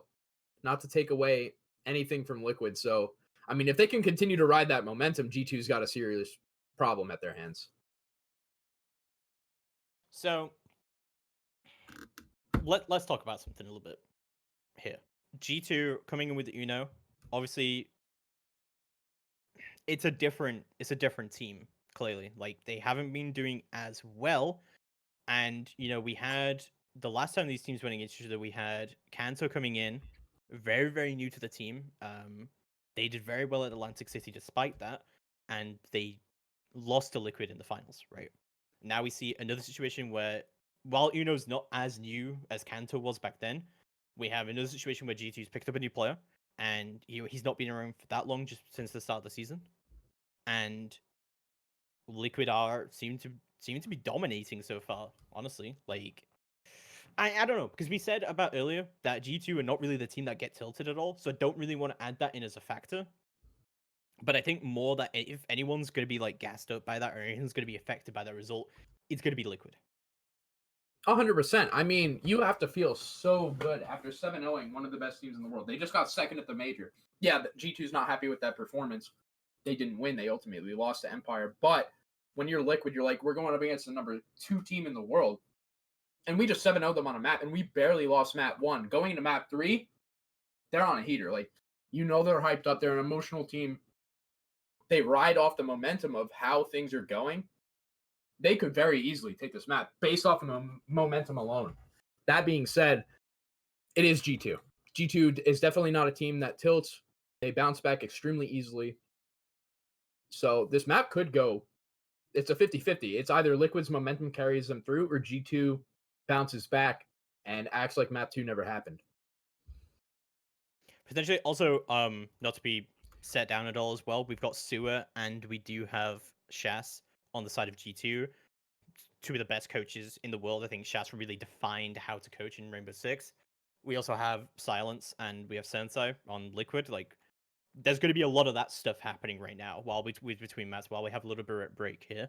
And there's going to be a lot of that discussion of how do we move forward? How do we counter this? What are we doing on Coastline? How are we going forward with this? And I think, honestly, given enough time, that whole momentum-based shift that we see from Liquid, it's, I think it's going to do worse for Liquid over time. Like, the longer this break goes on, 4G2 are going to have more time to prep. They're definitely the team that is a little bit better going between map to map. Like, they're a lot more, like, prep-wise.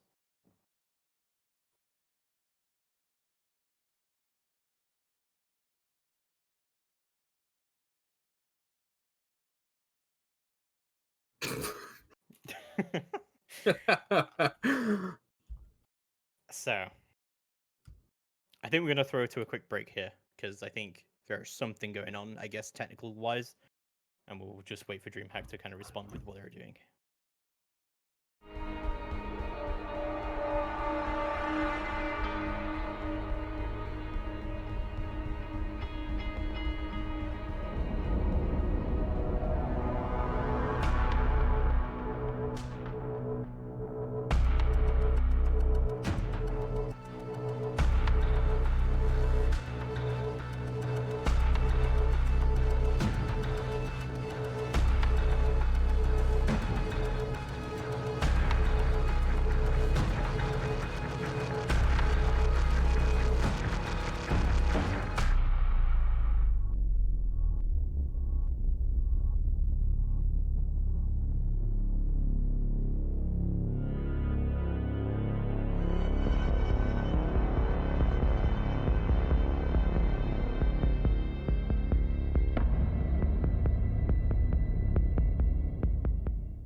we're getting.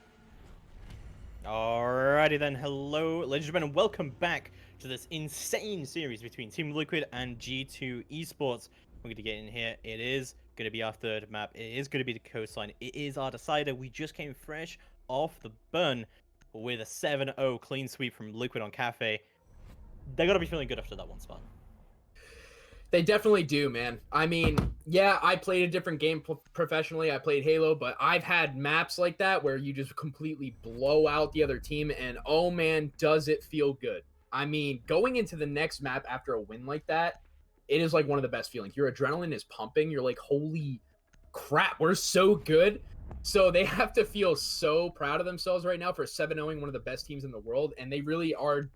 I hope to see them carry that momentum into this game, as well as I hope to see G2 bounce back. I want to see a barn burner for a game 3. Almost the same bans as well. We do have a Valkyrie ban instead of a Mirror ban, and we do have a Jackal ban here instead of a Thatcher ban. Interesting that Mirror has been left up again. Something that Liquid didn't really use. I think Mirror can be really powerful on Coastline, honestly. It makes Penthouse Theater a lot more viable. It also makes Blue Bra a lot more viable. And yeah, I really wouldn't be surprised to see Mirror come out pretty much every round here from Liquid. But we'll see how the rest of this does go down. We're going to go to a billiards room defense here to start here for Liquid. See a pretty standard lineup coming out from them. Interesting the Dokkaebi pick coming out from Fabian here. Ooh. I'm pretty sure this is a standard pick for him on this map specifically. I remember him running it at the Invitational when they won in the finals against Empire.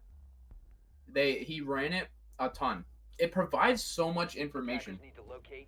She can single-handedly identify a roamer and his position, which makes it a lot easier for the likes of Kantoraketti, who's entering, to find those players and kind of swing on those players while they may be resetting their phones. Even if they're not resetting their phones, at least he knows exactly where they are.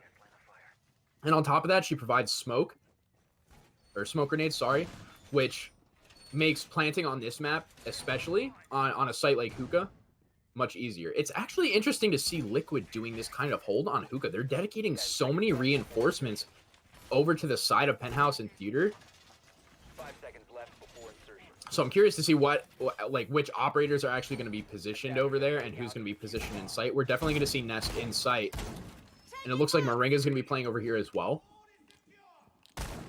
This rotate, they mentioned it earlier as well, yesterday, but I hate opening this with a shotgun. I feel like it's more worth it just to bring an impact and do it that way, because it's always so buggy with it. And it's always like, I don't know, yeah. I don't know why the walls on Coastline are the way they are. Opening the wall by it's couches. just that Spanish architecture, you know? Yeah, and opening like the walls in Hookah with a shotgun is actually extremely annoying.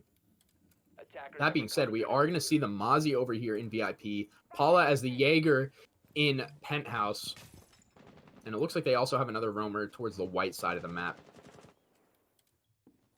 Looks like they really want to say it's a really roam-heavy game here, and it's good having a Mozzie here. It's kind of interesting you would swap off the mute to do that. I feel like running a mute and Mozzie is normally a decent combo. Maybe not so much on Coastline, but you know, playing a really heavy roaming strat can be good, especially when you have a mirror up on the board. You have a lot more defense going on. You didn't need to play as heavy on the site. You can play heavy on the roam. We don't have many nitros up, and I feel like this is something that Liquid is going wrong with. I think this is a very nitro-heavy meta right now, and the more nitros you can bring, the better. Especially on a map like Coastline, where all of this floor is destructible, and there's not really many places you can plant without being nitroed from below. I agree. This is definitely a nitro-heavy map. At the same time, the way that Liquid is roaming, they're roaming very horizontally. They're not going to try and play any vertical play. This does make it a lot harder for the side of G2 to go for an aqua plant because there are so many flanks they have to worry about. But G2 just swarming the site players, ignoring the roamers completely, able to take complete control of site. I love this play from G2. Yeah, Kanto's already in. He gets a double kill straight on the entry. Pally trying to retake from Cool Vibes, but no matter, air jabs are going down. Plant is going down. Nigel comes out from below, but it's going to miss. Pally trying to recover the site. Does win the gunfight against Kanto, but Pengu instantly trades it out. It's all down to PSK in a 1v4 to try and bring this in. No nitro remaining. And PSK attempting to man fight this. There is an air jab here. Flashbang is going to come down. It's not going to flash him just yet. PSK still holding down, but Yeah, the logic bomb going off there, the air jab down, like 3 people watching that staircase. There's no way he's winning that. G2 droned, they saw that there's only 2 people on site, and they flooded site. And Liquid got punished for it. I think that the roam game is fine, but when they realize that they're about to get swarmed like that, the other players need to rotate quickly to their site players, because that's exactly what happens. Whew. So, round number 2 getting underway. So, I think G2 made a really good play there, right? They saw that Cool Vibes was pretty free. Kanto could just run all the way up there with a coordinated push into Hookah. And all of this kind of like thing we were talking about, like, oh yeah, okay, Nitro heavy meta and stuff like that. We had Nesk, who was playing behind the billiards bar, and he's just smoking that out. Like, he could deny that aquarium plant. There's not really much point in trying to go for it unless you can take him out of that position. Definitely their best option was to flood the site there into Hookah and not allow them to use their nitros. And in fact, like, they didn't have a lot of denial. Again, I think like, it's something that's kind of going wrong for Liquid, that they're not bringing a lot of nitros. I'm liking this lineup more, a little bit better. I really am a big fan of a Mute Mozzie combo, especially if you're going to play so loose like that. They've done pretty well at taking out G2's drone. 10 seconds remaining. Yeah, Mute and Mozzie together. We talked about it yesterday 5 seconds to insertion. in the Luminosity Liquid lineup. We talked about it yesterday, how Mute and Mozzie are just an extremely powerful combo together. Mozzie is essentially another Mute. He's got 3 pests, and not only does it deny an area of droning, he takes drones and uses it as his own information. So with that being said, when you have a Mute with a Mozzie, they're just denying so much droning, which makes it really hard for the side of G2 to clear any roamers or even drone site to see what the setup is like. It definitely does, yeah, it definitely does. And I think G2 are a team that rely quite heavily on droning. We did talk about this kind of like Pengu acting as the point man and Fabian as the main IGL. And they're kind of just talking to each other and saying, okay, this is the site setup, this is what we should do. And that's how they kind of line up everything, right? But if you can't get the drone, if you can't get the intel, if Liquid is really denying it for that long, it's gonna hurt you. That might also be an element of why we see a Dokkaebi hint, and as I talk about it, Dokkaebi's out of it. Sexy Cake wins the opening duel of the round. Fabian's down, and we do see a 4v5 situation developing into the favor of Liquid. Counter Raketti trying to move up and see what he can do here, but we still have a heavy hold in Penthouse and Thirster right now from Liquid. Paolo's still holding it down. Are going to see some shots traded between the Jaeger and the Zofia. Cantor Raketti actually taking a lot of damage. The IQ actually managed to get the double kill onto the Mozzie and the Jaeger. That's actually huge. Goga making a really smart play, playing the pinch factor for his teammates over on the VIP side. He comes from luggage, able to pinch theater. Sexy Cake trying to just deny as much time as he can. They're trying to drone him out. Looks like they might have actually not droned him. He's able to take down Goga. They misdrone a misplay from G2. And Sexy Cake punishes them on their droning. That is why the Mute Mozzie combo is so huge. Sexy Cake just making so many plays. He's able to deny so much time. Pengu takes him down finally. A minute left on the clock. 2v2. Smoke Echo on the board versus Sledge and Nomad. Yeah, loads of utility up still for Liquid, and that's only just upstairs control gain for G2. But they are starting to work with it. Do have a Sledge on the board. Uno's going to rotate to service entrance to see what he can do from there. Nades are going to come out onto Burn, see what they can do with that. Pengu doing what he can, trying to get nades onto the board, but unable to just yet. Like what he did there with the Sledge and the nade combo, but not quite working out into his favor yet. Uno's gone to the kitchen door, and it looks like they're going to try and do a little bit of a different push here. Moringa denying the drone info, and Smoke is going to go out as well to deny the area. Uno's going to rotate all the way to Sunrise Bar, it looks like, but they're running out of time, and Pengu is just not getting a pick that he so desperately needs onto the site. But there we go! PSK gets down from above. Pengu gets his entry. It's all down to Moringa to try and bring this in. Moringa to 1v2 to try and bring it in. Sunrise Bar is going to get destroyed the camera, but there we go. Moringa does down Uno. It's all down to Pengu to try and bring this in. He goes for Uno. Tries to find Moringa, but he's just nowhere to be found, and the diffuser is not in the control of G2, and Team Liquid win the round by time. I honestly think that's kind of a misplay from Pengu. He didn't take the time before sledging to go get the diffuser. Had he done that and then started doing so and then got the pick onto the Echo, that may have gone in G2's favor, but him not having the diffuser, that's a huge play for Moringa to down the Nomad and then just kind of run away. Whew. This is intense because at this point, right? It's when you're earlier in a best of 3, you're like, okay, we lose a round, okay, cool, move on. But every round you lose here is just so much ground lost. It is so essential, like in the decider, to be playing perfect siege.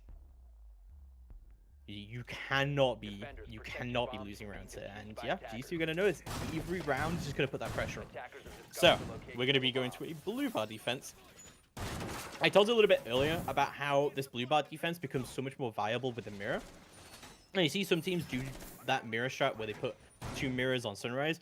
Looks like Liquid have opted not to do that. We didn't see much mirror play from them on Clubhouse, and I think I was kind of inclined with what you were saying, that maybe they're not that used to bringing a mirror. I'm always a big advocate of play to your strengths and not your enemy's weaknesses. And maybe their strength is just to not play with a Mira. And even if the Mira is up, yeah, it provides a lot of information. But if you're not comfortable with it, it will hurt you more in the long run if you're not placing them correctly, or if it's going to put your teammates out of position using them. With that being said, it looks like they have a pretty default setup. They are going to be doing a roam in the lobby side to deny the blue bar plant, which I assume the side of G2 will see that and try not to play into it. They'll probably more than likely go for a box take and try to plant by the couch in the A site. Drones coming out in heavy amount, but again, we see that mute multi-combo, as we were talking about last round, coming out here from Liquid. And yeah, it's been great for them, honestly. Like, they've denied quite a lot of intel. We already saw misdroning happen last round, where yeah, we saw the mute just get multiple kills on that angle, and he did manage to waste a huge amount of time. We'll see how the rest of this does go down, but honestly, I really love this lineup coming out from Liquid. Even the Doc, I'm not completely against, because yeah, I was just about to say, he can hold Kitchen, right? And one of the essential parts about holding Blue Bar is being able to hold on to Kitchen, and having that long angle with the ACOG. He also has the Blue Bar walls open itself, and there is a rotate into Sunrise as well. So he has so many angles that Ness can contest there, and he is definitely the best fragger on this team by like a landslide. Definitely agree with that. I think we're seeing, like I said earlier, we're seeing a box take from G2. They had the sledge go above. He cleared out behind the Sunrise bar. He's also able to clear out behind couches. Doe could be more than likely going to smoke off the blue bar, rotate into the couches area, and smoke off the Sunrise double doors so they cannot get the long angles, and they're probably going to plant by the couch. We're going to see Uno tag the Doc, but it's Doc. He's going to smoke down to life. Pangu is actually down. I'm not quite sure how that happened, but he's still alive. Liquid trying to look for a flank. It looks like he just ate the air jab. Fabian watching the flank. Actually surprised he's not with the push for the smokes on the plant. Flashes are coming down. Palu attempting to retake this site upstairs, and Echo Drones are going to support him. It looks like Pengu still trying to get those vertical angles, but Fabian and Kanto Raketti both going to pick up kills, but Pengu and Uno both going down. The plant, however, is starting to go down. Kanto trying to get in, but no, he can't confirm the kill onto Doc. Oh, Nesk is back up, and he's alive. Goku just managed to frag him out, though. Great shot from him. Fabian finds one of his own. It's a 1v2. Palu finds the kill. All he has to do is deny the plant. They're both on a sliver of HP right now. Palu going to rotate all the way above, and Fabian is going to know this. He's going to get detected, but Palu, all he has to do is just play the vertical angles. Fabian looking to try and plant here, but only 15 seconds left to go on the clock. Palu just playing very, very patiently, waiting for any kind of plant to happen. He's going to hop down to the courtyard and try and deny it, but he's got to move quickly. Fabian's planting the diffuser. He can't see him. Great play from Fabian to plant behind the bulletproof counter there. Oh my god, what a shot from Palu. He takes him down and wins the round. My lord, what a play from Paula. Can we talk about the fact that he actually had the brains? A lot of tier 3 players would not have thought of that. He managed to rotate. He killed the man in box, and then he ran up hookah. He knew his teammates were pinging the player in sight for him. He ran up into hookah, and then at that point the round was in his hands. Fabian made a really good play going for that plant where he did. And it almost worked out in his favor because Paula wasn't able to see him. But in the end, he got it was a nice shot onto Fabian. That's well played by Paula. Sheesh. This is getting a bit much for me. We're only in the 3rd round. 4th round even now. Some amazing shots as well from Goga coming out across the board. Honestly, just an insanely good round from both teams. Honestly, I think like that's kind of like one of those rounds where hardly anyone makes mistakes, and it's just everyone is just playing perfectly. And it just comes down to those last second minute decisions. But Paolo just, oh my god, what a shot from him. Round number 4 getting underway. However, we're gonna go back to Billy's defense. No mirror this time from Liquid.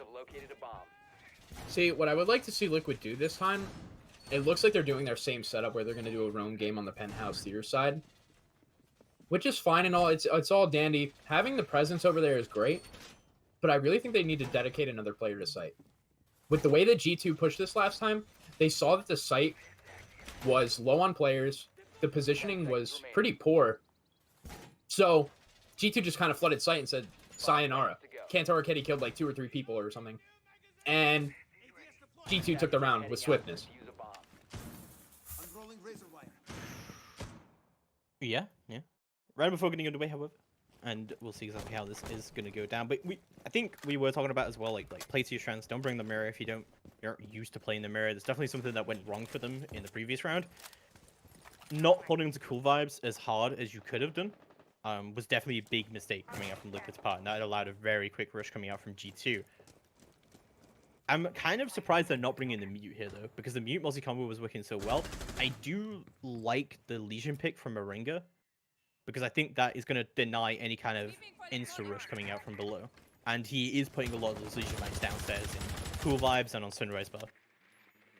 Legion pick is definitely good. Legion is an operator that's almost never bad to bring. He's definitely a comfort pick, and there's definitely operators that will bring more utility. But Pengu, getting the early pick on Apollo, not even a minute into the round, denying the presence in what looks like top white couches. Yeah, great early pick coming out here from Pengu. Pallet already going to go down. Jaeger going down. Not a huge utility pick, but we already saw what Pallet can do when he's in a tough spot. Just about halfway into the round now. Goga still holding this angle from above as Fabian makes his way through onto 90 and see exactly what is going on. Well, so drone's coming out ahead of G2 as well. You know, just droning about and seeing what's going on. Just getting all the site info and just calling it out to his IGL. And they're going to try and see exactly how they want to push this. They are at an amount advantage right now. They do have control of the diffuser. They have everything they need right now to push the site. But they have plenty of time to work with as well, Spartan. We're going to see Fabian get injured. It looks like by the smoke player. Does not finish him off with the smoke. He's probably just going to hold. He's trying to finish off this Habana, but he's not going to be able to. Neska's actually playing an interesting position here with his smokes behind the aqua bar, denying the push onto the balcony, but he's only got 1 smoke remaining, and he just used it. And now they are out of smokes with still 50 seconds left on the board. Oh my god. He's actually able to hit a nice shot onto Kantor Ketty. Huge player to pick off, by the way. He's going to be taken down by Fabian. Nice use of a flashbang. 3v4, 40 seconds left, smoke off the board. Echo drones still up. Yeah, Uno going to be able to pick up Moringa on the flank and should be able to open up a lot of stuff here. It's now a 2v4 right now, but 2 members of G2 very, very low HP, and it's going to be a very late round rush as well. No smoke to deal with, however, I believe there's still an issue upon the board from PSK. And they're going to try and push in. Sexy Kid going to try and get out the site as well to deal with the repel from Pengu. He's going to be able to do that effectively. Should get traded here, but no, PSK is going to be on the stairs to help him. Great trade coming out from PSK. They're going to hold on to the site. Goga goes down as well. It's all down to Uno in a 1v2, but he can't bring it in. Sexy Kid takes him down, and Liquid just shut down the attack. A 4v2 clutch coming out. A great duo from Sexy Cake and PSK to bring it in. I thought for sure Sexy Cake was going to die, but PSK came in at the right time. Great teamwork from them. That was just phenomenal timing and positioning by both players on Liquid.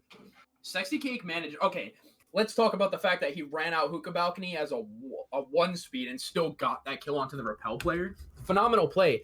And it almost looked like a player on G2 was ready for him to come back in the door, but PSK was on the cool vibes and able to deny that. So he gets the kill onto the guy trying to finish Sexy Cake as he comes back in the door. Sexy Cake kills another. And then...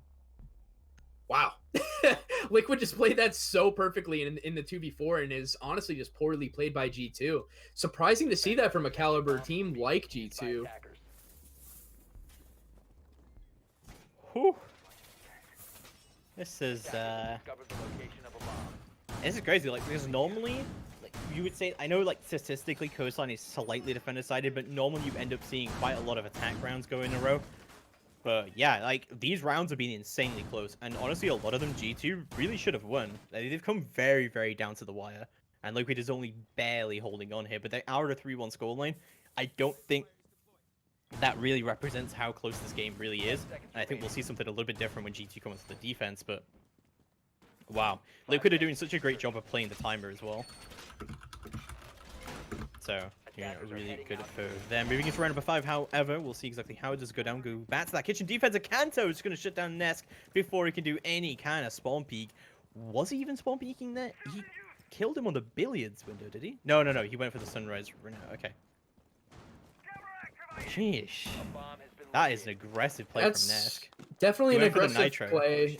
Definitely an aggressive play. Gets denied by Kanto. That's actually a pretty big pick onto the Mozzie. That means, yes, his pests are probably all pre-placed, and they may not be able to drone as much, but if they do get hacked, he's not going to be able to drive them around. And G2 knows that. G2 is actually playing really aggressive. Kanto already in sight. Moving up into the Echo. He takes out the Echo.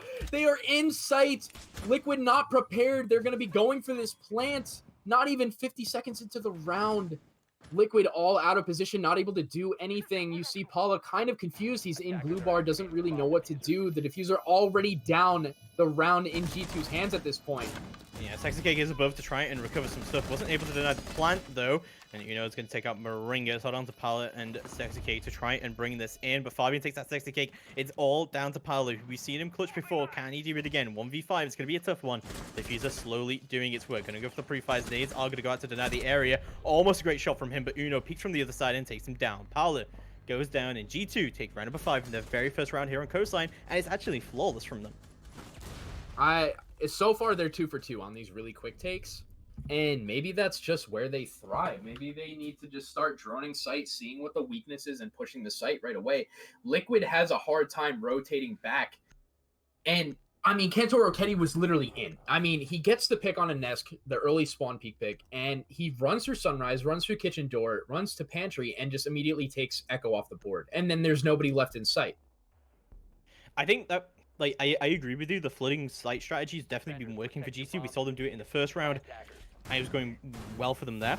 But, sheesh. I think that Sexy Cake wasn't playing that quite correctly. Like, if he had played above and he had already opened up holes, maybe that would have gone differently. They didn't really seem to have that much info on the site. I'm going to guess that Gogo ran in and destroyed the Echo drones as well before anything could happen there, and he just plants. Kanto gets his entry. And all of a sudden you have absolutely no info on site. You have 2 people off site, you have 1 site above, but like, there's just nothing going for them intel-wise. So they don't really know how they're supposed to retake this. 5 seconds left before insertion. Actually, interesting. They're full reinforcing the Pantry this time. They don't have the rotate there. Is this a blue bar hold? It is. Okay. Well, that makes more sense. I must have missed that. Running the 2 ACOGs in the dock and the Echo. They did a really good... This was the round... The last time they defended this is when Paula had that clutch. So we'll see if G2 can actually close it out this time. They are running the Mute Mozzie combo, something that we've been advocating that is just extremely strong. We saw Liquid run it yesterday in their match versus Luminosity, and it worked very well. It's definitely working versus G2.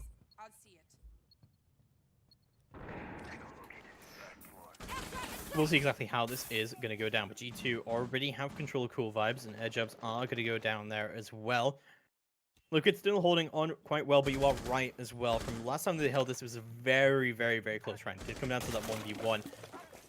A lot of this can come down to that area denial. C4 already going to go out talking about the denial, and is already going to get caught out. This is not good out for Liquid. They're losing utility over time, and G2's getting plenty of control very, very early on. We're only about a minute into the round, and we already have that upstairs control that is so desperately needed for G2 to really control here. They don't have a book, but they do have that sledge in the form of Pengu, who did pretty well before on that kitchen attack, and trying to get that vertical play going for him.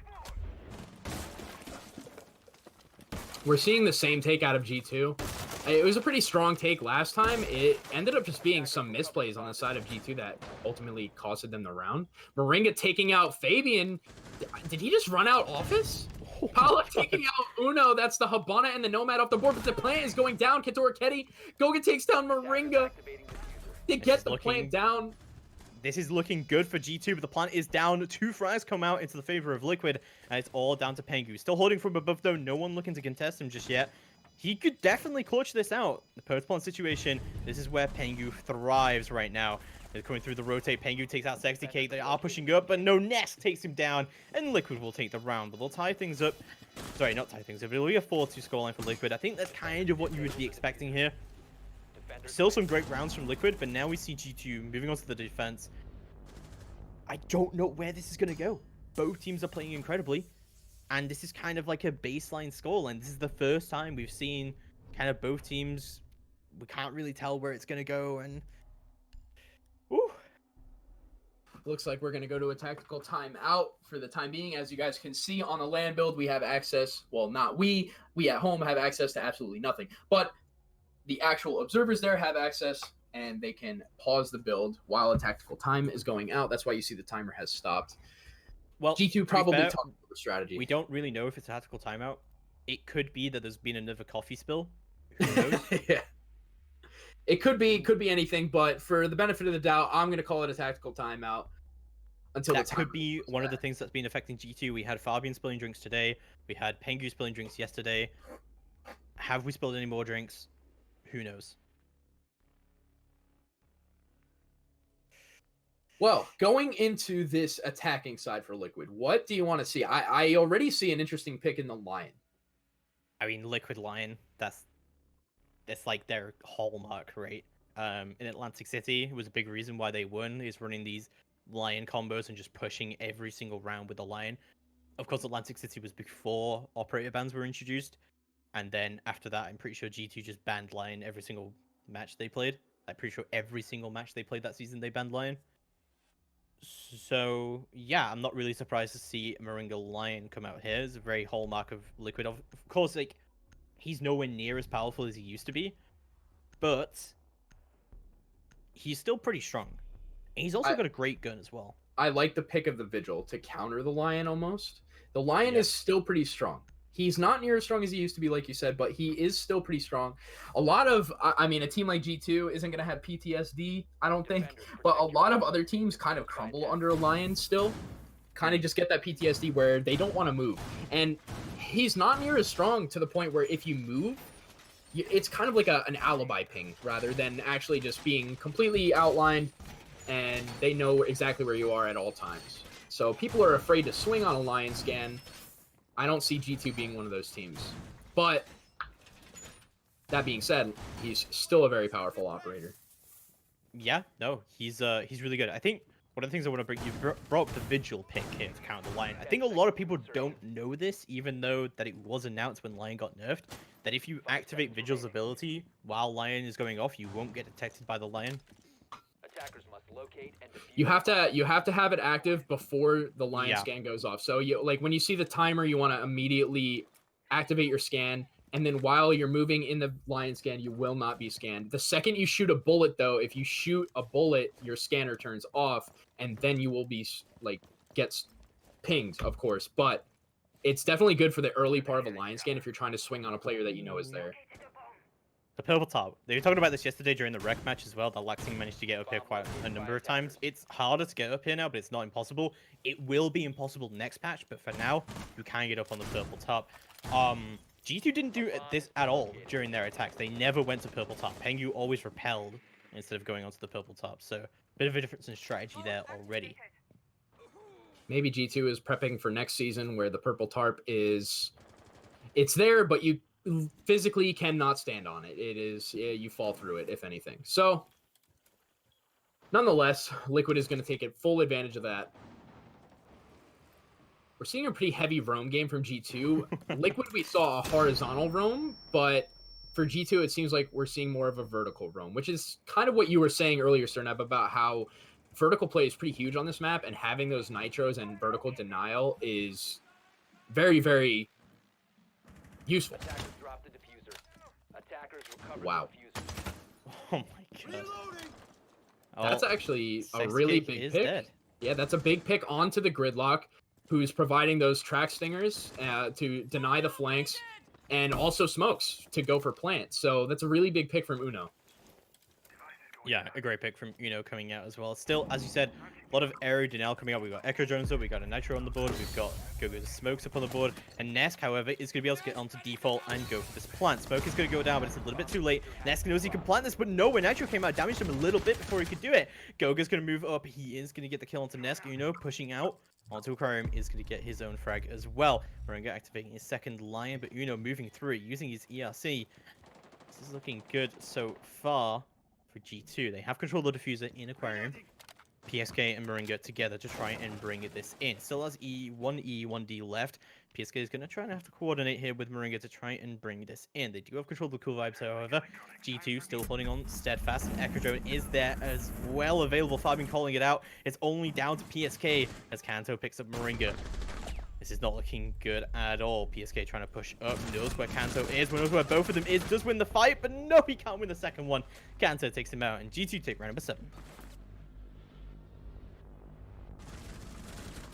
Kind of curious as to where the Lion scans were in the early round. It seems like he was using them late round when all of his teammates were already dead. Not sure if that was just poor timing by him or if the team didn't communicate when they wanted one. Not really sure what was going on there. Nonetheless, it looks like Moringa is still going to pick up the Lion.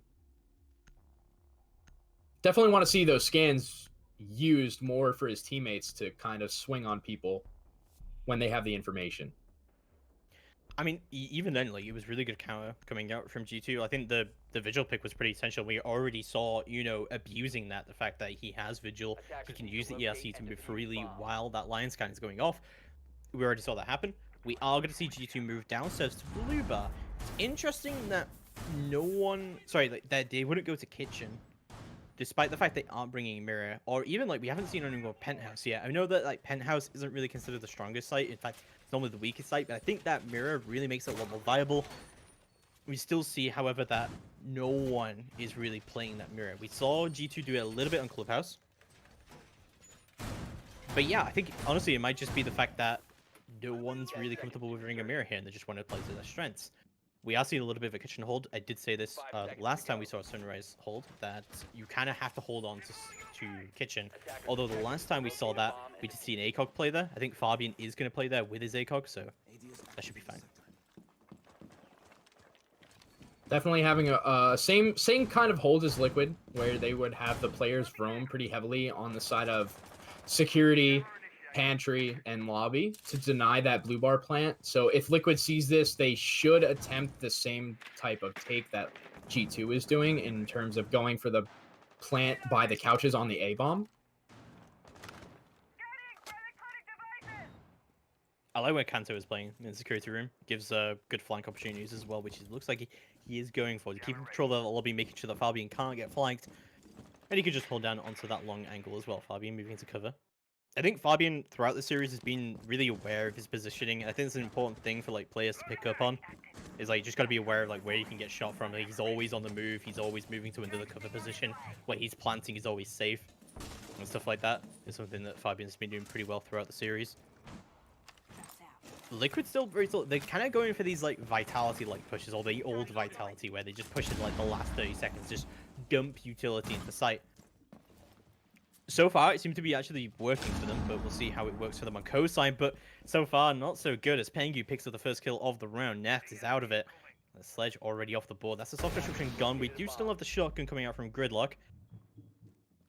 But overall, not really a lot of soft destruction. I'm assuming that IQ brought breach charges. Yeah, okay. So, there's still decent amounts of it. For the type of take that they're trying to do, they really only need to open up behind the Sunrise bar and the couches, but they need to be careful of this guy playing close to the box door. I don't know if it looks like they're trying to drone him, but Pengu has the mute jammer directly in the center of the door, maybe as a bait, but he's actually going to be spotted by that drone. Yeah, round number 8 looking really bad here so far for Liquid. They're just getting picked, but no, Liquid start to strike back. Sexy Cake and Moringa both picking up kills of their own. re-establishing that control that they need so desperately and moving this into a 3v3. I believe there are still Echo drones up, so it shouldn't be too bad here for G2 to still hold on, but they don't have any more Nitro left remaining. Oh, Pengu playing very aggressively here onto Sunrise Bar, see what he can do onto the pool entrance, but the Pro angle comes out from him, the shotgun comes out, and Pengu with a double kill, and the triple kill overall on the round. Moringa left alive, he's going to hop up into Blue Bar, he does take down Goga, he should know where Pengu is, and he is very low HP. This is definitely very clutchable, but Fabian holding down the cross angle, Pengu still holding on to it, but no, Fabian from the cross angle is going to take him down. G2 take round number 8, and things looking very good for G2 here on Coastline. Liquid need to be a little bit more careful with their drones. As you can see, they got their first drone shot. They tried to drone Pengu. They Thatchered the mute jammer. They were playing it pretty safe, which was smart. But after that, you saw the gridlock come down the hookah stairs and didn't have a drone. They did not have a drone on that mute, and they got punished for it. Pengu was able to kill the first one with his SMG-11, and then ultimately able to take down the gridlock with his shotgun, which on land, that shotgun is just so powerful. Sorry, I had to go AFK there because a bird flew into my window, but we're all good now. We're into round number 9. We're going to kitchen here for G2. First time they've gone there. Attackers need to locate and defuse bombs. It's kind of like the same strategy coming out across the line for G2. Like they're bringing the same lineup. I like the book being brought here by Nesk rather than Sledge. I think with Sledge, you kind of saw it when Pengu was really struggling to get a vertical kill in kitchen when he's playing above. Like, with Sledge, you have to hit the hammer, then you have to pull out your gun, then you have to shoot him, right? But with Book, you open the wall, and it's a much quicker switch to the gun, right? Exactly. Nesk bringing the buck, it also brings much faster vertical play than Sledge actually taking the time to swing his hammer around a ton of times. Sledge is definitely great by all means, but Buck definitely helps clear a bit quicker. Provides more holes. Quickly, that is. Sledge can at the end of the day, Sledge can definitely open more holes, but Una's actually going to try to go for a spawn peek on this Ruins player. Ooh. Doesn't do any damage to the IQ. Paula putting about 50 damage onto Uno, sorry. So we've seen 2 spawn peaks come out this map, and they've both failed. However, one did, like, Ness got absolutely dumpstered when he tried to do that Nitro outside of Sunrise. I don't know how Kanto got that angle, but it was a very nice shot from him. So far, still looking good for G2. I think that this lineup is really, really good for Kitchen. I'm kind of interested in how quickly Liquid can get control of that top floor. I think that's really what this is going to come down to. Like, we talked about Book and how essential that is. There's a lot of soft destruction on the board. We got IQ breach charges, we have the gridlock shotgun, and we have, of course, Book. So if they can establish this top floor control and they can get a lot of vertical pressure, there's only 1 Nitro and only 1 shotgun, and that's both on Pengu. He's already used his Nitro, and he's only got 8 slugs left in his shotgun. So there's not really a lot that G2 have here to counter the vertical play.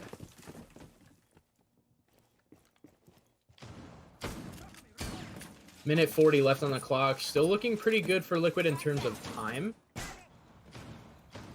If I had to guess with the way that they're opening things, they're going to go for a kitchen take. Maybe kitchen window. Maybe by the bricks at the end of the kitchen hallway right there. Not quite sure. Kantor Keddy getting a little bit aggressive on the cool vibes. It's that we have Kanto on Vigil now, and no longer Uno. It's an interesting change up. Looks like they want to try and play the Vigil a little bit more aggressively here. Kanto rotating up onto cool vibes and see what he can do. He just seems to have still control. He doesn't want to push up. He probably knows that Moringa is holding this angle all the way from the roof. As long as he's holding this angle, no one's going to be able to rotate through this area. And the light scan is going to go out. This is the opportunity now for Kanto to try and do something, but 50 seconds left to go on the clock. This is pretty good hold from Liquid, but they haven't been able to get as many picks as I kind of hoped they would have at this point. But they have that vertical play. I really thought that they would be able to get in there, get the vertical picks, and then be able to pressure the site. But Moringa does find his first pick from the roof. Kanto's going to know he's up there now. Hopefully trade should start to come through. I don't know if Kanto really wants to contest this or not, but he contests it. Moringa takes him down as well. Oh no, what a disaster. The Romans go down. Nesk finds the site entry. There we go. Goga trying to rotate back into the site, throws the impact out. Oh, does find the kill. Nesk, how do you lose that? Fabian is the only one remaining, but Palu instantly finds him on the double kill, and Liquid take round number 9. I can't believe Ness lost that fight. I don't know how Ness lost that fight. That was pretty bad. You got to win those, but I mean, 99% of the time he does win those, so you got to give him the better for the doubt. I don't know. Maybe he was just shooting through the wall, not doing as much damage. Maybe he was missing. I don't know. Nonetheless, Liquid did take the round. Moringa on the Lion, actually sitting on the roof with only 40 seconds left. I mean, a lot of players might question that, but he was able to get 2 picks. He was able to get the pick onto Pengu playing mute on the black marble in the kitchen hallway downstairs. And then he was holding the angle onto Vase for Cantor Kitty. And although Cantor Kitty was the vigil and swung during the line scan, Moringa was ultimately prepared for it. So he got 2 picks, which was huge for the side of Liquid because they were able to flood site in a 5v3 and close out the round. Yeah, like we mentioned, like players sitting on the roof. I know everyone that has ever played Rent in the world has died to some guy on the roof. 30 seconds left going like, what are you doing there? Okay, but Liquid have normally played that quite well. Like Moringa trusts his teammates that they know what they're doing. Also, the Lion who's playing a safe position, normally you want to keep that Lion, like, that Lion utility is very powerful, right? And you want to keep that alive. You do not want that Lion to die. He can hold, you know, some angle a mile away. Coastline's great for that. You can ask Doodle about it. He loves those angles on Coastline. He can sit miles away out the map. You ever play Doodle in Ranked? He is in Africa shooting you. I see. I mean, if I was casting at an event, I wouldn't see this, but I see a lot of people in the chat saying, why is Lion on the roof? Why are they running Lion Dokkaebi? This is a competitive match. They can do whatever they please. Yeah, and trust me, when you run run $75,000 tournament where the winner goes to the major, anything is allowed, right? When there's As long so as it's much the on the rules. line, you run whatever is. You run what you please. And wow, Moringa's able to get the early. He can't finish him, but he injures one. Pengu is now down to 20 HP, more than likely going to get picked up by his teammate. Yeah, definitely. Fabian should be able to come through here and should be able to revive him. But Pengu already going down. That's a decent amount of damage for Liquid. And now also the Lion Charge going out. This is not a good situation for Fabian to be in right now. He's going to be able to revive Pengu. Moringa going back to that roof position we were talking about earlier. Liquid trying to make that damage work. Sexy Kick with a double kill! Oh, beautiful from Sexy Kick on the upside down rappel. Palifans 1. It's all down to Uno and Goga. Uno does manage to find one, does get detected by the Lion Charge, however. And only still 2 minutes left remaining on the clock, and we already see Liquid pushing into sight. They're already planting. Smoke is going down from Goga to try and deny it. PSK takes out Uno, and it's all down to Goga to try and make something happen. Ness with a TK. Goga could clutch this out. It's a 2v1. It's a 1v1. Oh my god. Goga sprints through the smoke, tries to get the kill. Lion Charge is going out. Just does get detected. Oh my god. Goga hits the shots. Moringa goes down, and Goga just clutches the 4v1. There's no way! That is a Team Liquid throw if I've ever seen one.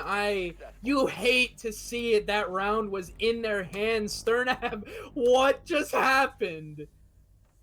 Look, Goga is Spanish. This is a Spanish map, okay? That's really all it comes down to. He is just insane. He brings that in. He played that perfectly as well because he smoked the door at the same time. And even though it didn't deny the plant, it allowed him to freely rotate through his own smoke and completely cut off everyone. Also, one thing to point out, did mention it yesterday, the smoke shotgun on land is absolutely insane. It is so powerful. G2 has to be laughing. Knowing the type of person Pengu is, he has to be laughing right now. I would be laughing. I would literally be saying to my teammates, how did we just win that? There's no way. And Liquid has to be just... Oh, they have to be so mad. I would have my hands on my forehead. You know, Nesk nading his teammate is just a huge misplay. Oh, and that was all Liquid's round. They could have been up 6-4. Now they're tied 5-5. If G2 wins this, Liquid is going to be looking back at that round just, oh man. Yeah, the tilt is probably very real right now if you're releasing a 4v1 post plant like that. It's not good. G2 is be going down to the blue bar and sunrise bar defense now. Round number 11 getting underway. That may have just been the throw that cost them the series.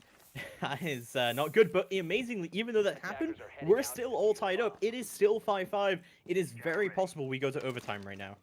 Anything is possible. If Liquid can just bounce back from that, they'll be fine. But they have to be kicking themselves for that round. I know I would be. But moving into round number 11, 2 minutes and 40 seconds, we're going to see Uno actually playing pretty aggro on this service door. It's open. Maybe Liquid knows that it's open and there might be a player playing there. He opts to back up. Uno playing it pretty smart, not committing to it. Yeah, I mean, Liquid have kind of taken this the same way every time, that Moringa just holds down the courtyard from above, just uses his lion charges, he waits for the calls, and they just push off of that. So it can go very, very well for you, honestly. And we did talk about how powerful of an angle that can be. He's managed to cut off quite a lot of the rotates. We'll see how this does go down. Overall, like, as long as kitchen control remains into the side of G2, I don't think Liquid can really win this. You see Pengu playing over in the same spot he was the last time that he got that double kill with the SMG-11 and then the shotgun onto the gridlock. I assume that Liquid's going to do that take. They want to do the box take. Maybe they're going to be more conservative with their drones. Looks like an impact just came out onto Cool Vibes. Maybe to get rid of some stingers. Not quite sure.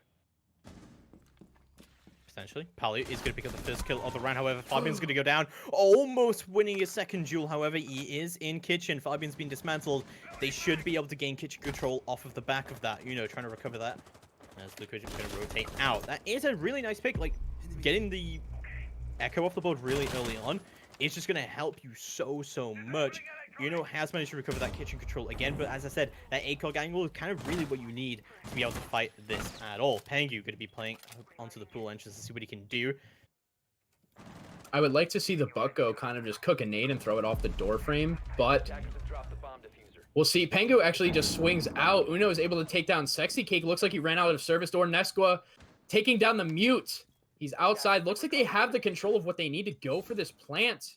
Pengu dying in that position is huge for Liquid. He managed to get a triple kill just off at the back of pool entrance. Him playing there with the shotgun was hugely powerful. Liquid taking him out is going to swing things definitely into their favor. Goga trying to push through onto Sunrise Bar. 30 seconds left to go on the clock. Things are going to have to start happening for Liquid if they want to bring this in.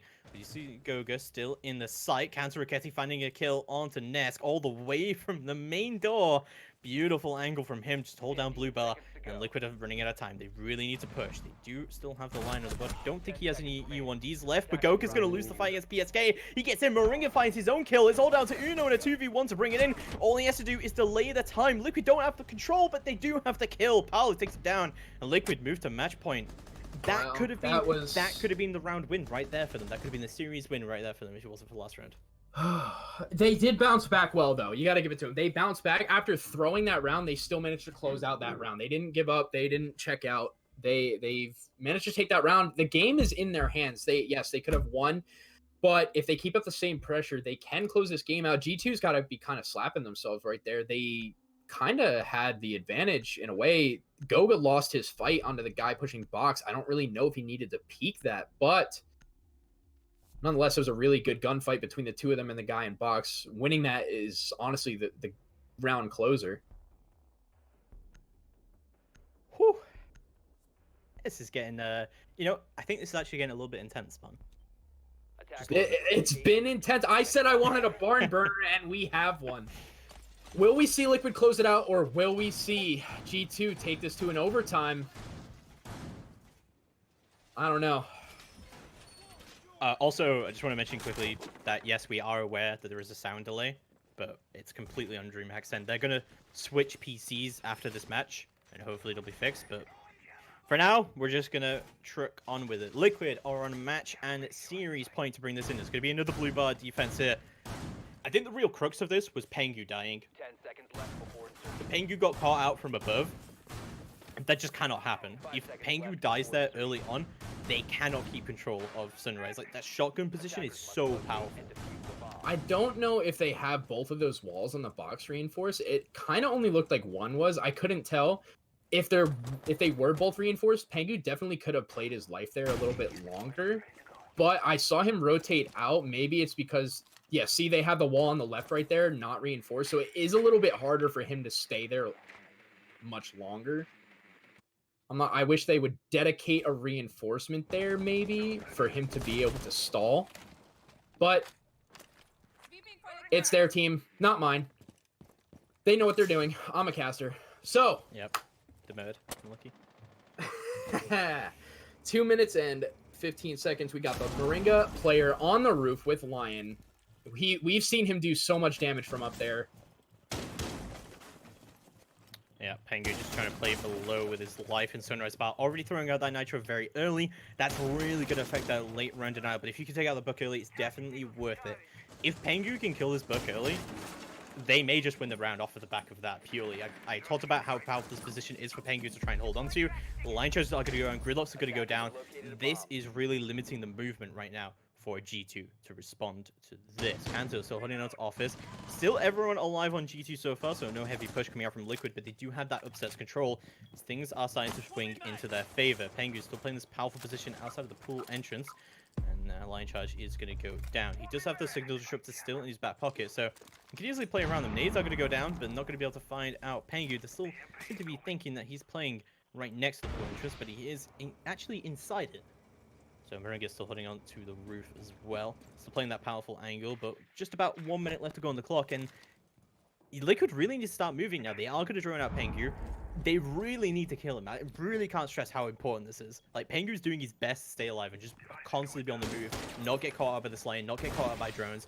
And honestly, he's been doing a great job so far. Line charge, however, is going to go out. Nades are going to get prepped. They're convinced of where he is. And Liquid, honestly, this is kind of just late droning from them. They're kind of relying on late info, and it's just not going well for them. They've already wasted 2 nades trying to pick him up. And Pengu trying to wide peek out of this and just hold it down. And Nesk is going to rotate all the way out. 40 seconds left to go on the clock. They still haven't been able to find Pengu. Oh, but he's going to go down. Oh, Nesk gets all the way into pool entrance, and he's going to be able to take him down. Kanto Raketi does, however, trade it right out. And now a 4v4. But Pengu going down is huge for Liquid. PSK takes down Kanto. That's a nice trade from Liquid. They need to get in here and need to start thinking about the plan. Smokes are going to go down to try and deny it. Sexy just going to run all the way and go for the default pop. But no, he's going to go all the way deep. He used the smoke cover to get in. PSK takes out Gogo as he tries to plant. But no, Sexy does get in and tries to go for the plant. It's a 4v1. All down to Fabio, but no! He loses, and Team Liquid take round number 12. They win the map 7-5, and they win the series 2-1. What a series between Liquid and G2. However, that is not all for G2. Liquid will advance to the quarterfinals, but that's not it for G2. They go down into the lower bracket. They'll play the winner of Luminosity versus BDS. Could be a rematch, potentially, between BDS and G2 down there in the lower bracket. G2 are not out, but wow, that was an incredible series. That I wanted to see a crazy game, and we definitely got a crazy game. That game could have easily been 7-4 in the favor of Liquid, but I gotta give them props. They really did bounce back after completely throwing that round. They shrugged it off. They did well. You know, they're an experienced team. I got to give them credit. They probably don't let those kind of things get to them too much. But when you have that type of round in your hands and then you completely throw it, it's hard not to let it shake you. But they close out the game. Team Liquid coming out so strong in groups. If they can carry that into bracket play, we're definitely going to see an interesting tournament from the side of Team Liquid. Definitely. Team Liquid looking like a strong contender to move in. I definitely think that these two teams are kind of the favorites to win the whole thing. Them, probably SSG and TSM. I would think probably some strong contenders to win it, but what a great showing early on by Liquid. They are going to advance to the quarterfinals. They are going to be in the top 8. They are going to guarantee themselves a cash prize no matter what happens. G2 find themselves in the lower bracket of Group A, but we will take a short break. Hopefully short, might be a bit longer. DreamHack going to sort out their stuff. They're going to sort out a new observer for us. Well, not a new observer, but a new observing PC. And hopefully fix some of the many issues we've been having so far. And then we'll be back with the Group C lower bracket. It's going to be Sonics versus Supernova, which is a BYOC team that came through. But we'll be back in a few moments, hopefully, with that. I'll keep you guys updated. We'll be casting that a little bit later on, and then we'll be doing another match, elimination match, further through afterwards, and that'll be it for us for today. Any closing words, Spartan? Man, I'm just like mind blown by Team Liquid's play. They came out pretty strong on Clubhouse, but they failed against G2. Like G2 played their attacks so well, and then Liquid just bounces back on Cafe with a 7-0, and then they close out on Coastline. Liquid just really came to play, and I'm looking forward to seeing them in the rest of the tournament. Definitely. Well, we're going to cut to a break, and we'll be right back with more DreamHack Montreal 2019 action right here